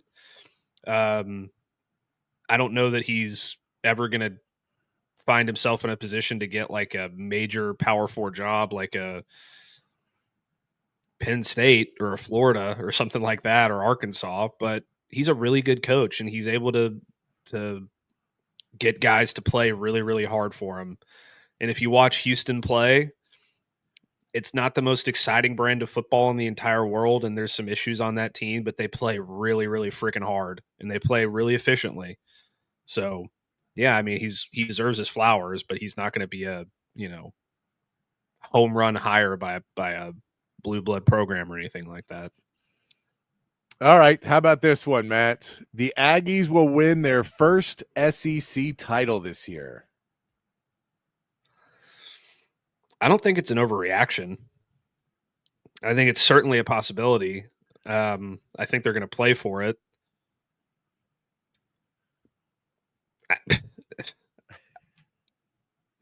They're playing as well as anybody in the SEC right now, and they deserve to have their name in the conversation. I'm based on what I've seen the last few weeks, I think it's probably going to be them and Alabama in the SEC championship game. If they were on a neutral field tomorrow, I'd probably pick Alabama, but it would be a really close game. So, yeah, I don't think that's an overreaction at all. No, I mean, it is still crazy. You have 10 teams ranked out of the 16 in the SEC right now. You have 2 teams that are undefeated, but then 6 more teams in there that only have 1 loss in SEC play. There's still a lot to be played for in the rest of this SEC, and I think that A&M and Alabama have a really good shot to lose one more before they get to the end of the season. And if that happens, we have no idea where that SEC championship game ends up being. So I think there is a very good chance of that happening, though, just because of how the SEC is. We saw that the Aggies have been winning, and not even in super close games. They did cheat to win the other day. But that being said, it does feel like the Aggies have the front edge to do it because their schedule is not super hard the rest of the way, where some of these SEC schedules are just ridiculously hard the rest of the way to go. Yeah, I was 11, CB. That was a long time ago. I agree their defense leaves a lot to be desired. They've had 3 really good defensive performances against Auburn, Mississippi State, and Florida, which, but going forward the rest of the way, they have LSU, who has been very inconsistent on offense. Missouri could be an issue. South Carolina's offense is abhorrent right now. Samford and Texas, well, we've been talking about how bad the Texas offense is for the last 36 hours. So yeah. I don't think their defense is going to be tested a whole hell of a lot over the next few weeks. If they get to the SEC championship game and they play Alabama, that's why I would pick Alabama, because I think Alabama would be able to do some things against them. The thing that A&M has working for them is they have an extremely explosive offense with a lot of playmakers at a lot of different positions and a quarterback who isn't turning the ball over. So, and they have the best offensive line in the SEC as well. So Can we get all their guys? Right? Just go get. Wouldn't be the weirdest thing in the world. Just say, hey, come play for Big Brother. Come play for Big Brother. Make us the most hated team. All right. How about we stay in the SEC for another one here? Vanderbilt will finish with a better record this season than Tennessee. What's Tennessee's record? All of the little brothers will just be good this year. It's a little brother season.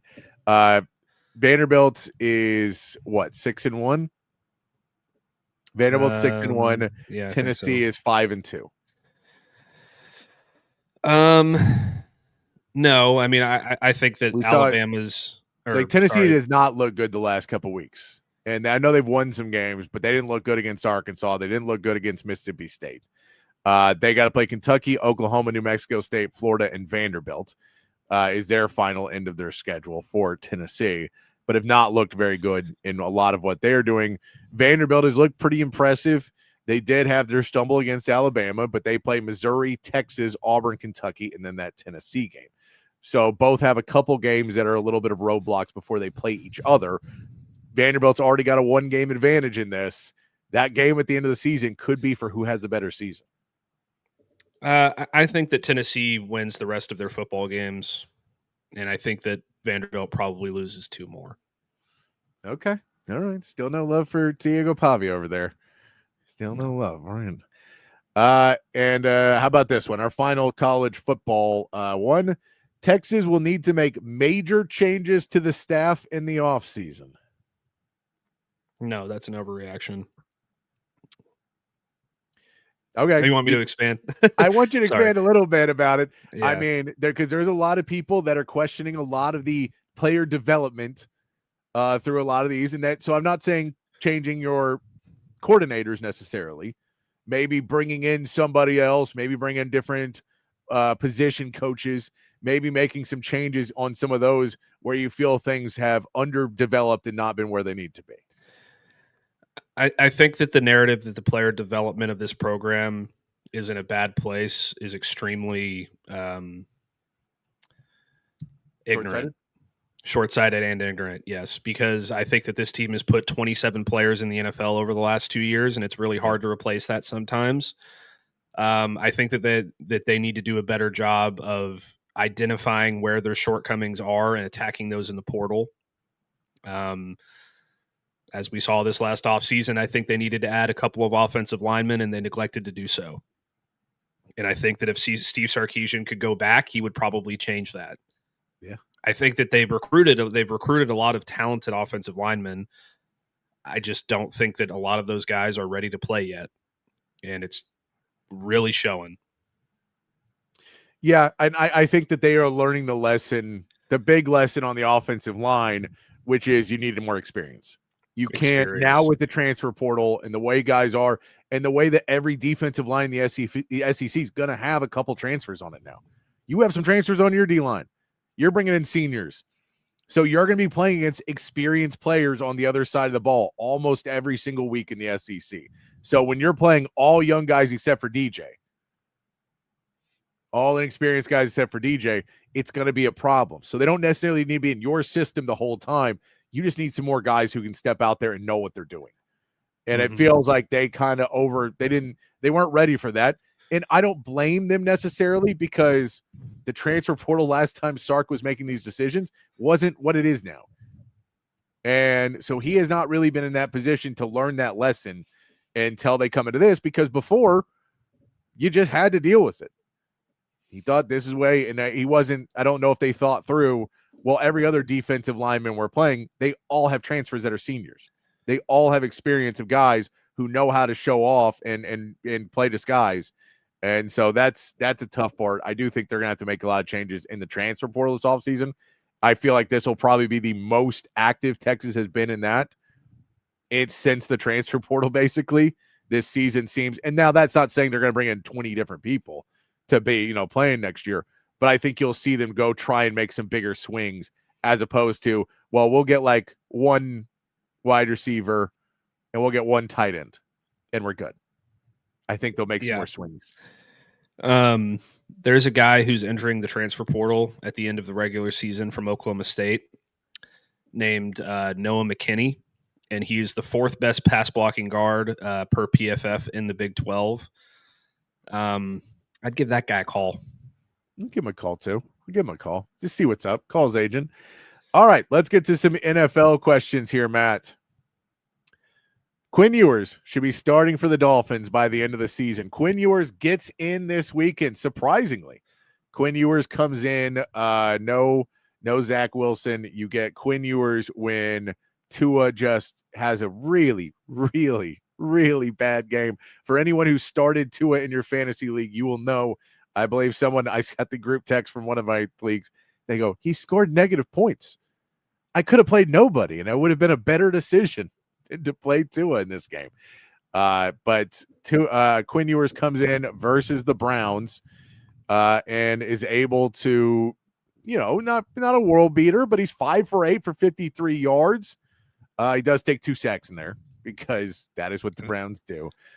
So a snap too. Yeah, so he wasn't perfect. He had some issues. Don't think he was expecting to come into the game this week. But Quinn Ewers seems to be impressing them enough that maybe he's there. And if Tua continues to struggle, Mike McDaniel is fired like everyone assumes he will be at some point soon. What do you do? Should Quinn Ewers be a quarterback starting in the NFL by the end of the season? I hope he's not.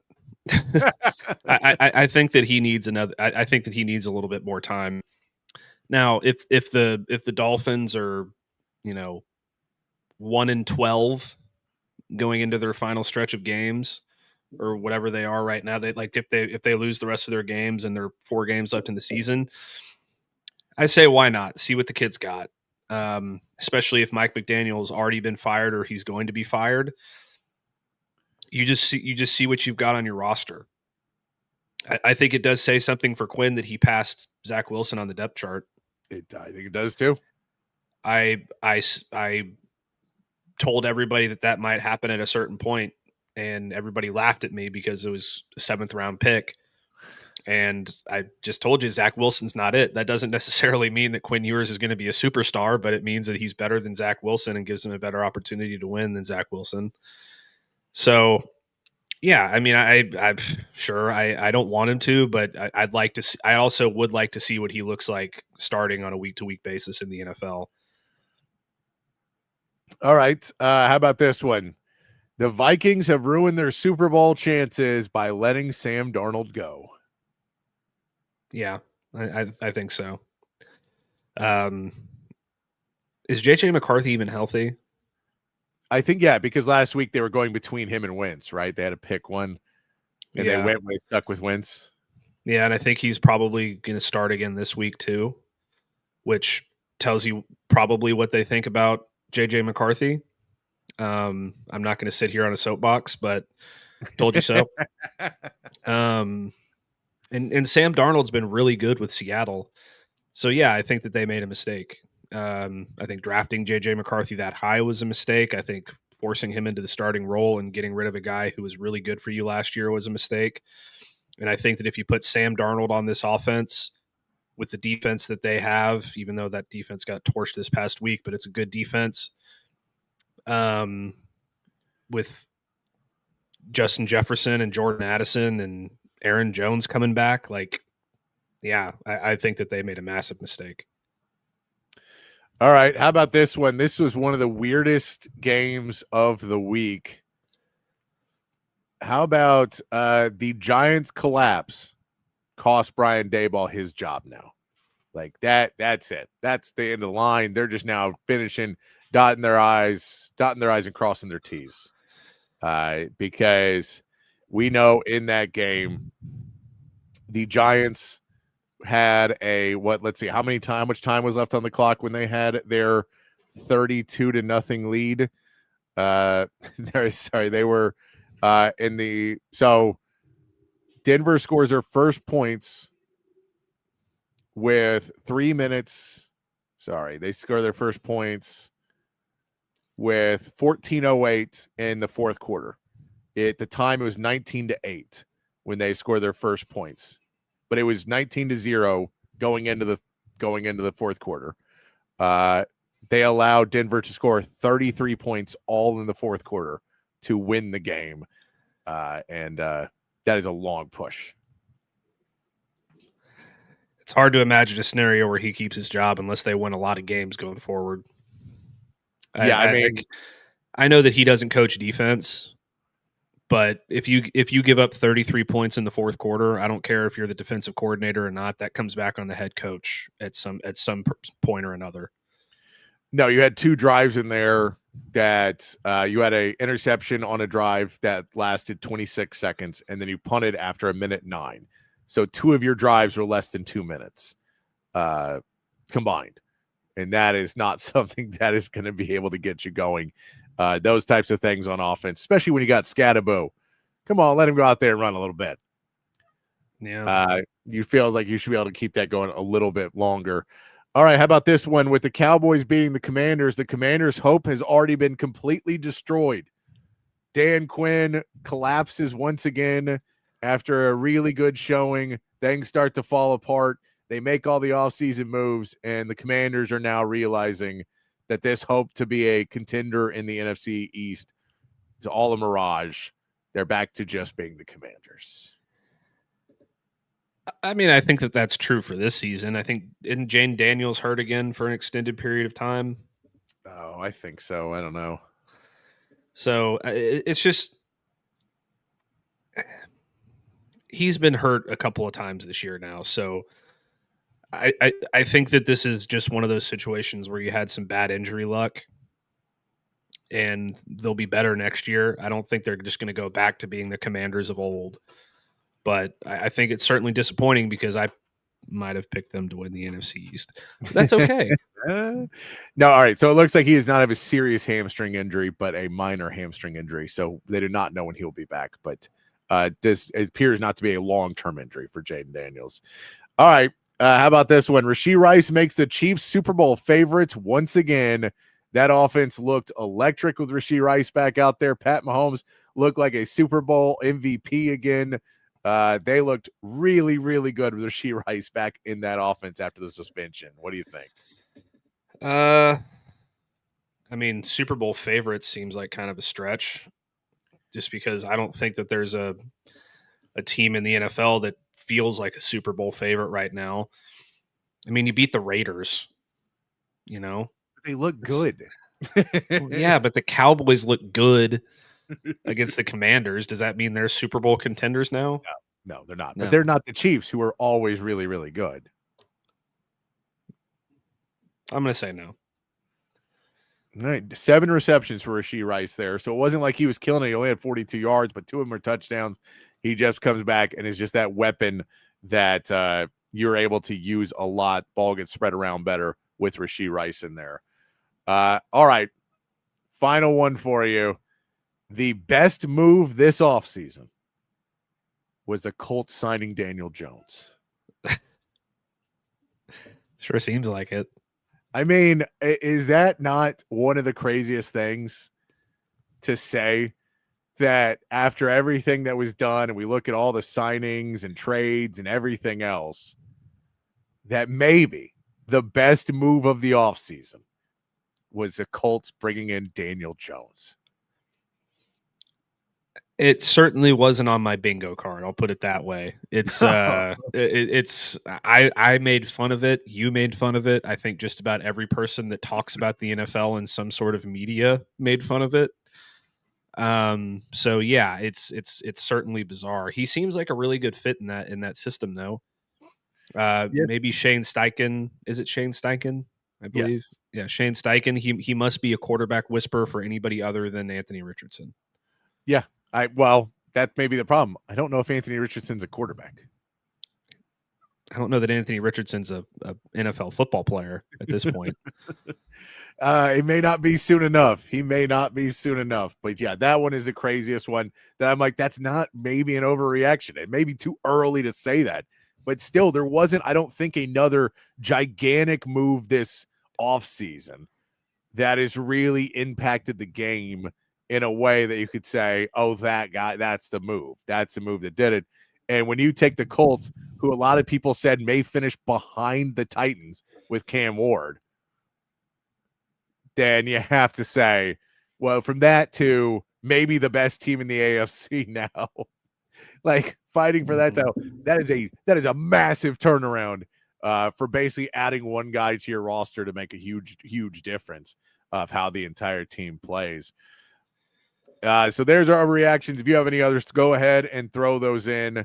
If you have any other good stuff you want to throw in there. On the text line, Chan's overreactions is that Kyle Flood is fired and all of our wide receivers hit the portal, and it's a 7-5 season mark. A 7-5 season for the Longhorns. That's vintage Chan right there. Vintage Chan. And Bill Belichick to Penn State. We're not doing that. That's not even an overreact. That's definitely not happening. Definitely not happening. Kyle Flood's not going to get fired. Texas isn't going to go 7-5, but I think if the offensive line continues to play like this throughout the season and it doesn't, show signs of improvement on a week-to-week basis, maybe you make a change in terms of like he's no longer part of, like, he doesn't focus on helping Sark develop the game plan and he focuses exclusively on the offensive line. Yeah, I think that's the deal. I think the question is, do you bring in somebody else? And I mean, that also goes into, do you maybe allow one of your coaches to go explore other job opportunities that has been there, that maybe you say, you know what, maybe we need to bring somebody else in this. And so we don't really want to fire you. We don't want to do that, but why don't you explore some other opportunities? You can go take on that job that's a higher, it's a higher position. And then we'll be able to bring somebody into your position that maybe has some different viewpoints and we can get growing. I think that could definitely happen. But I don't think Kyle Flood necessarily loses his job. And I don't think they try and lose a job, because then you're talking about a guy that has put so many offensive linemen in the NFL now. You don't necessarily want to lose that, because like it's a huge coup in recruiting to go play for him. So I get you have one bad season, but I think that his teaching ability will be very valuable when you hit the portal for it too. You just have to kind of go in between those. So I get that. I don't think 7-5 either. I think we'll be better than that. I think we won the Kentucky game as bad as it was. I think the team does have fight in them. And it's going to be tough, but I still think you can not easily. I think you can still beat Mississippi State and Kentucky. And in that case, you would still be a 4-loss team. So you'd be a 5-loss team because you have 3 more games you could lose. I still think you win a couple of those games. I still think you do.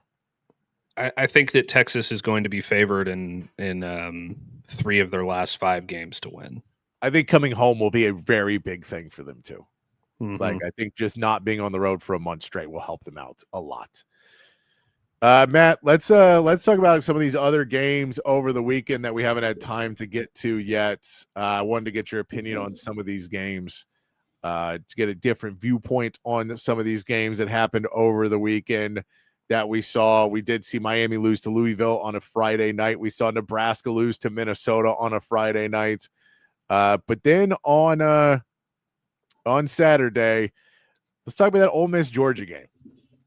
A game where it just felt like Ole Miss maybe couldn't get out of their own way a little bit, that they had a little bit of still just Kirby versus Lane Kiffin, and Kirby just was able to figure it out in the end. We did see Gunnar Stockton have a pretty good game, 26 of 31 for 289 and 4 touchdowns in the game. That you just don't expect to see from Gunnar Stockton, and you expect Ole Miss to be able to get after him a little bit better and maybe throw him off. What happened in this game that Ole Miss takes their first loss and Georgia's able to stay relevant in the SEC hunt? Well, first thing I will say is I think it's time we start putting some respect on Gunnar Stockton's name. No, refuse to. No. Well, it's going to come back to bite you. I promise you that, because that guy's been playing extremely good football over the last few weeks. Pete Golding, the defensive coordinator, I think had a horrible game plan going into this thing.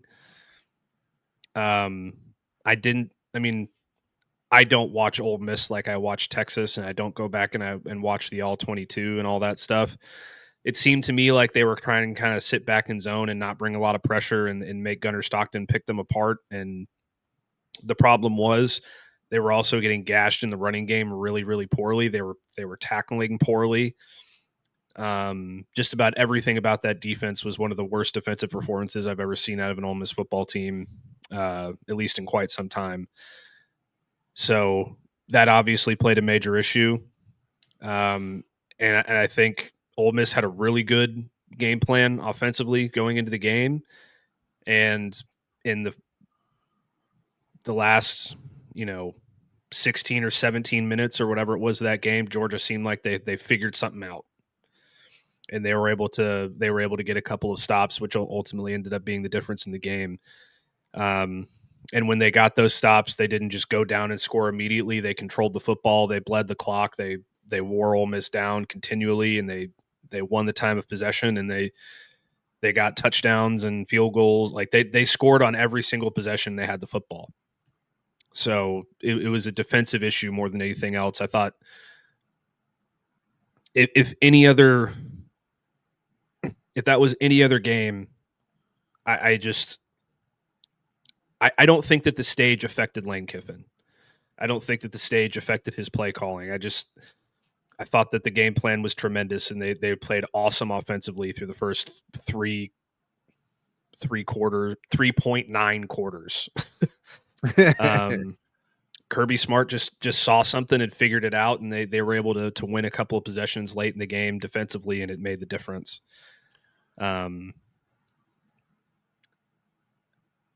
I wish, and this isn't any disrespect against Jackson Dart, I wish that Ole Miss had Jackson Dart or had a Trinidad Chambliss playing like this last season, because I think they probably would have gone undefeated in the regular season or close to it. We know Kentucky would have beaten them. And I think that if you put Kawan Lacey from this year's Ole Miss team on last year's team, or you don't let Quinshaw Judkins leave in the transfer portal and he stays on that team last year, I think that they probably don't lose a game in the regular season as well.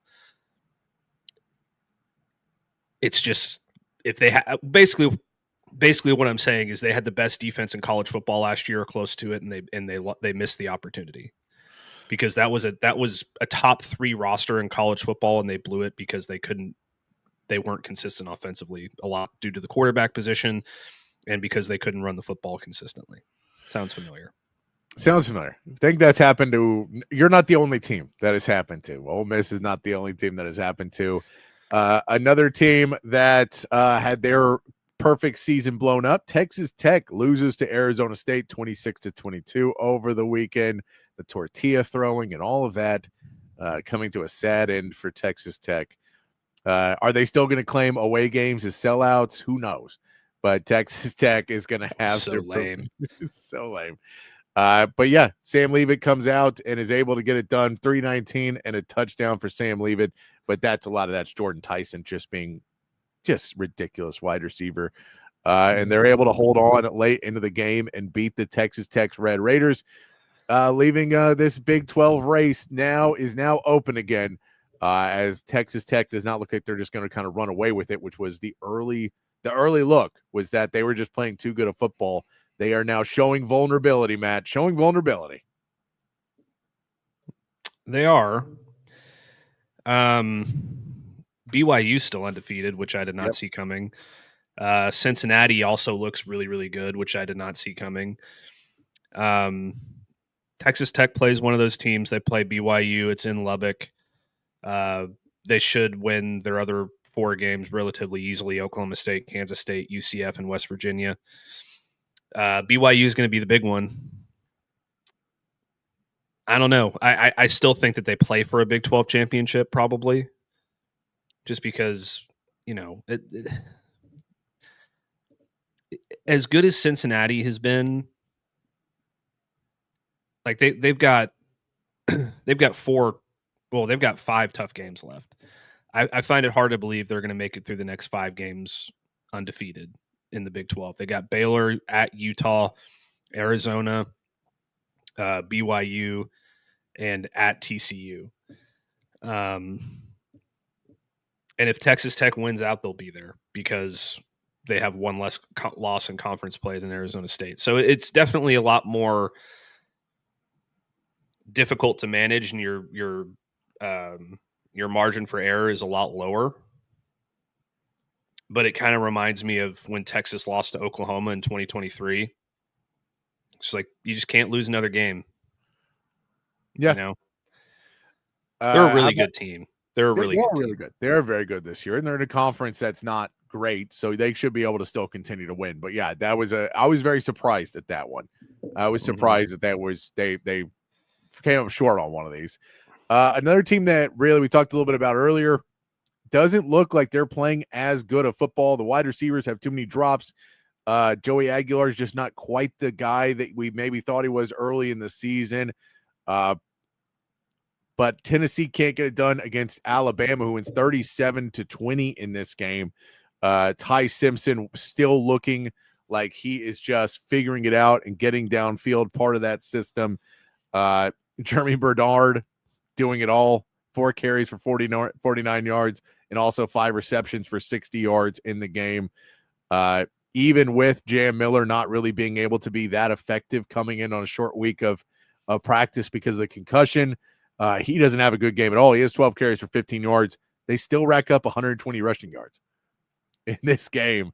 Figure out a way to get against Tennessee. And Alabama, in the second year of Kalen DeBoer, seems like they are starting to figure it out. Yeah. It really seems like the Florida State game was an aberration. Yeah. And that they just weren't ready to play in that football game because they've been really good otherwise. The defense isn't the typical Alabama defense that you've seen over the last, 15, 20 years or whatever.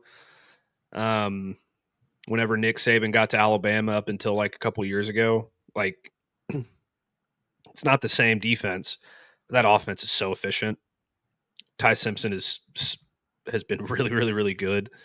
And I don't think that he's necessarily just a game manager either. He's making some really, really tough throws and some really good NFL level throws. They're really explosive. They have a really good offensive line. I don't know if did they win the penalty battle against Tennessee again? Oh, wait, let's see. Always a very important question. They did. Oh man, they did, didn't they? So looks like I mean, they now figured granted, it was 7-59 penalties, so it wasn't a great run for them. But Tennessee with 10 penalties for 66 yards. Yeah. So yeah, I think that they figured it out, and they're probably the best team in the SEC right now with A&M. Like, I think it's 1A, 1B. You could go either way with that one. Each team has a strength over the other. Each team has a weakness behind the other. That would be a really exciting football game. This is why you don't call for your head coach to be fired after one game. I mean, I'm sure they still hate him. I mean, that's the thing, is it's that replacing a legend. It's impossible to ever really follow and have people be excited about it and everything else. So I get you.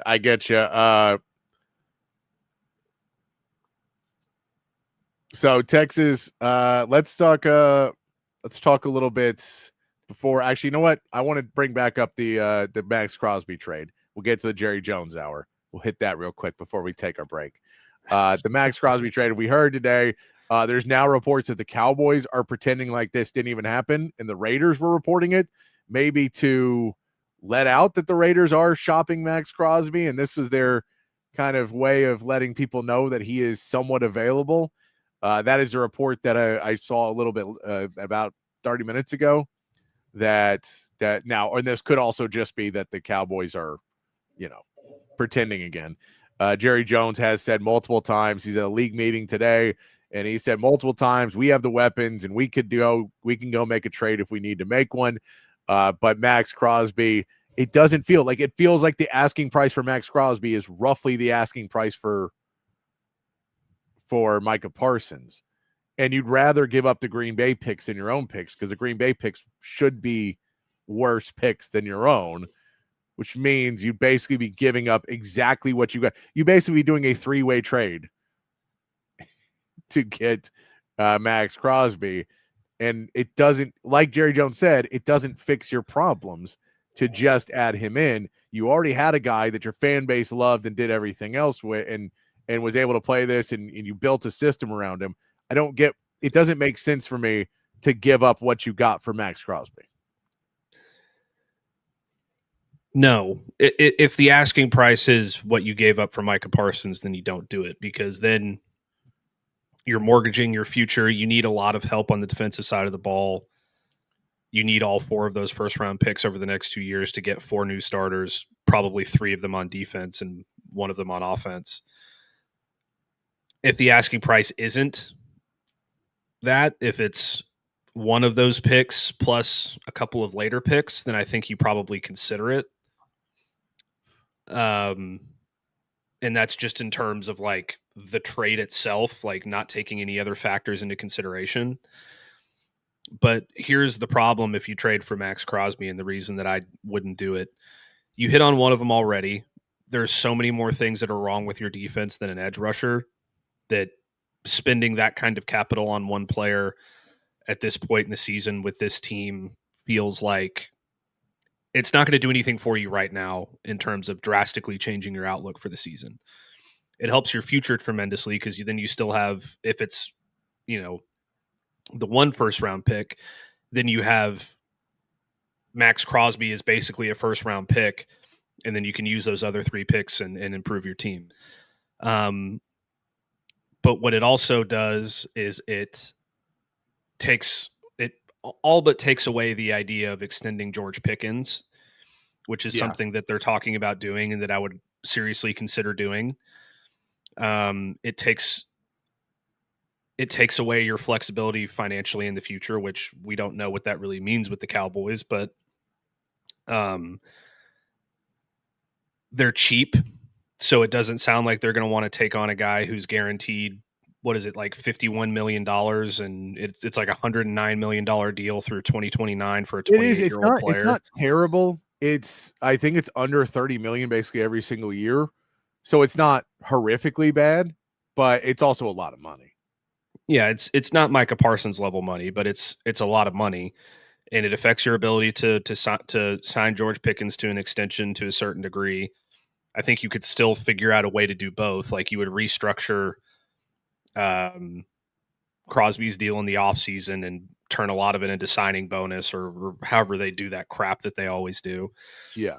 But then I also think that you're putting yourself in a situation where you're forced to make a lot of other moves. Like you probably have to trade Trevon Diggs.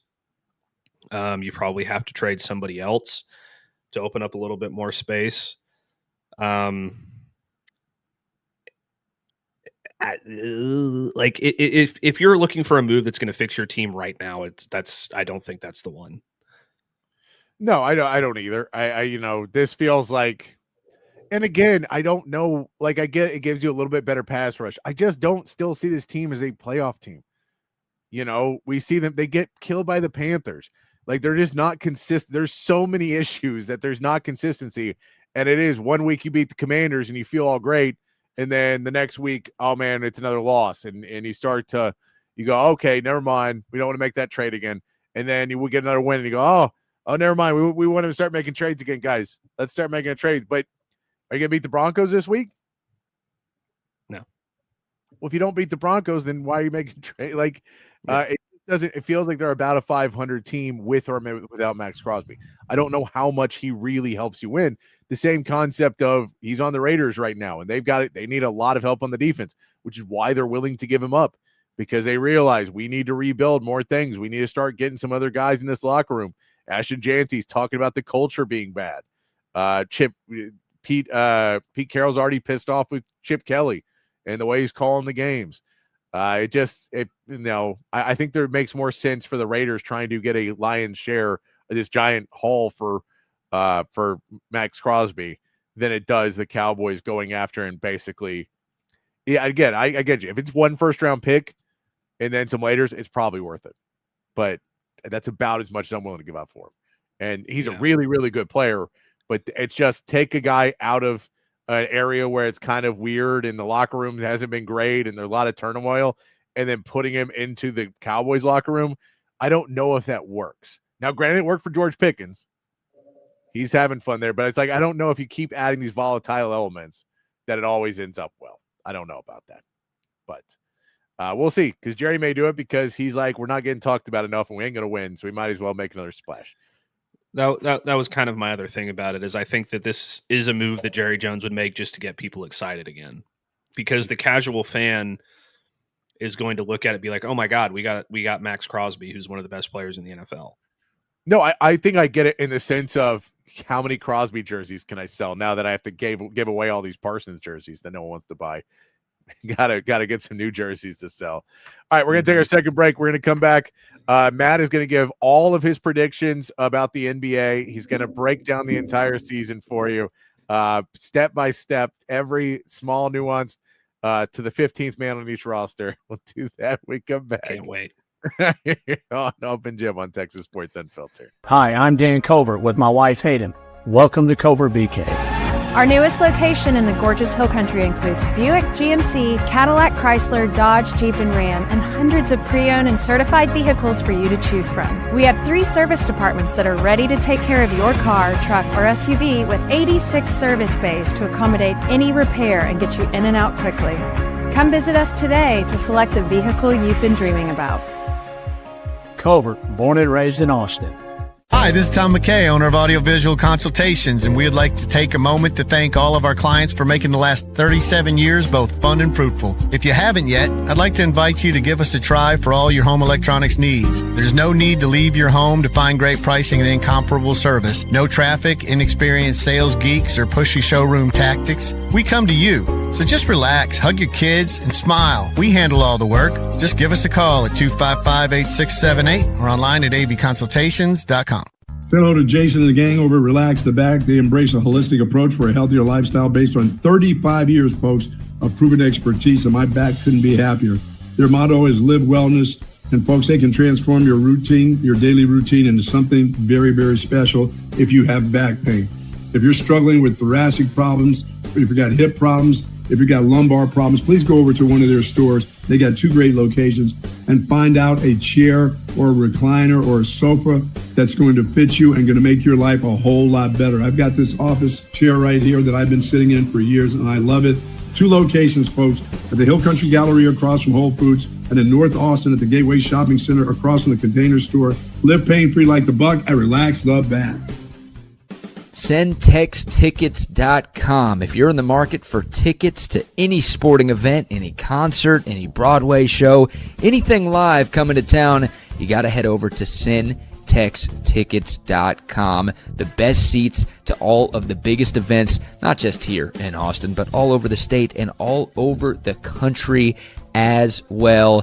It's so easy to use. Just log on your phone or computer to SendTexTickets.com. All of their tickets are 100% guaranteed, and they will be delivered right to your phone or computer. So simple to use, and you're also helping to support a local business every time you shop. SendTexTickets.com. So if you want to be at the biggest events in sports and entertainment, there's only one place to go. It's SendTexTickets.com. Back here on Open Gym on Texas Sports Unfiltered, wrapping it up on a Tuesday afternoon. Unfortunately, we've run out of time, so Matt cannot do his comprehensive NBA season breakdown that I planned out for him. I had this whole notepad planned out for the whole thing. I'll see all those notes on the NBA. NBA season does start tonight. With 2 games on NBC and Peacock. Rockets Thunder at 6:30. Kevin Durant in action. And then Lakers and Warriors at 9 p.m. I am curious to see this Rockets lineup with no point guard after the Fred VanVleet injury. It's going to be interesting to see how that works out for them against a Thunder team that plays really, really good defense.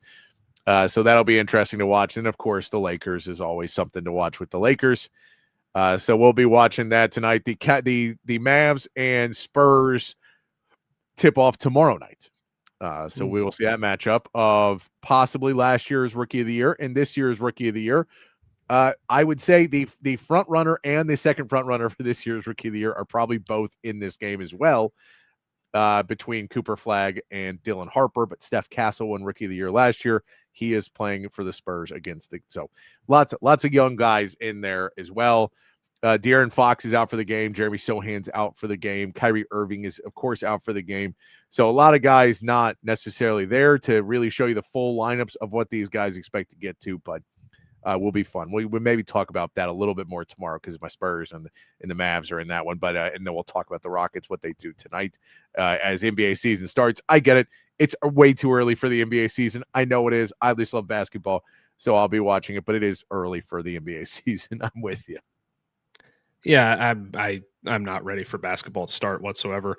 I did see Stephen A. Smith said something to the effect of the Mavericks winning the championship this year, which just made me belly laugh. I mean, they have good players on their team. They have there's hope that if Kyrie Irving is able to come back and be good, that you put a Cooper Flagg who develops in that amount of time and you're 500 when they come back, when Kyrie Irving comes back, that you make a run down the stretch. You're healthy. You got a lot of good players. Derek Lively's taller than he was before. He grew a couple inches, I think, over the offseason. I just think that the idea of the Mavericks staying healthy is worth a belly laugh. I get it. Matt, have you seen the new Tulane helmet? I have not. This is the new Tulane helmet. What do you think about this helmet, Matt? That's a lot going on. It is a lot going on Another this. view of it. There's a side view for you. Ugh. There is another view for you on the back here.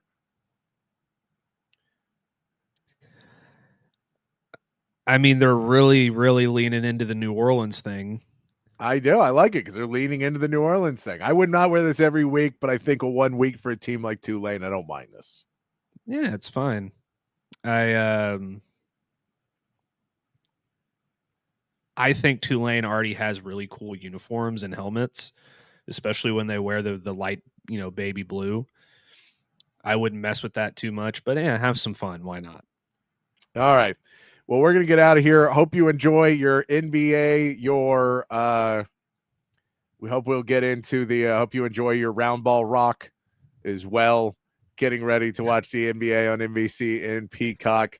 But we're going to take off. So until tomorrow, we'll start to get into the Mississippi State game, Matt's favorite team in the history of college football, Mississippi State. We'll start to look into that game and some other pieces, and get us ready for a week with no Mookie Taft, hopefully maybe CJ Baxter, getting all that. But until then, be kind, be safe, keep your underwear clean. We'll see you right back here tomorrow for more from Open Gym.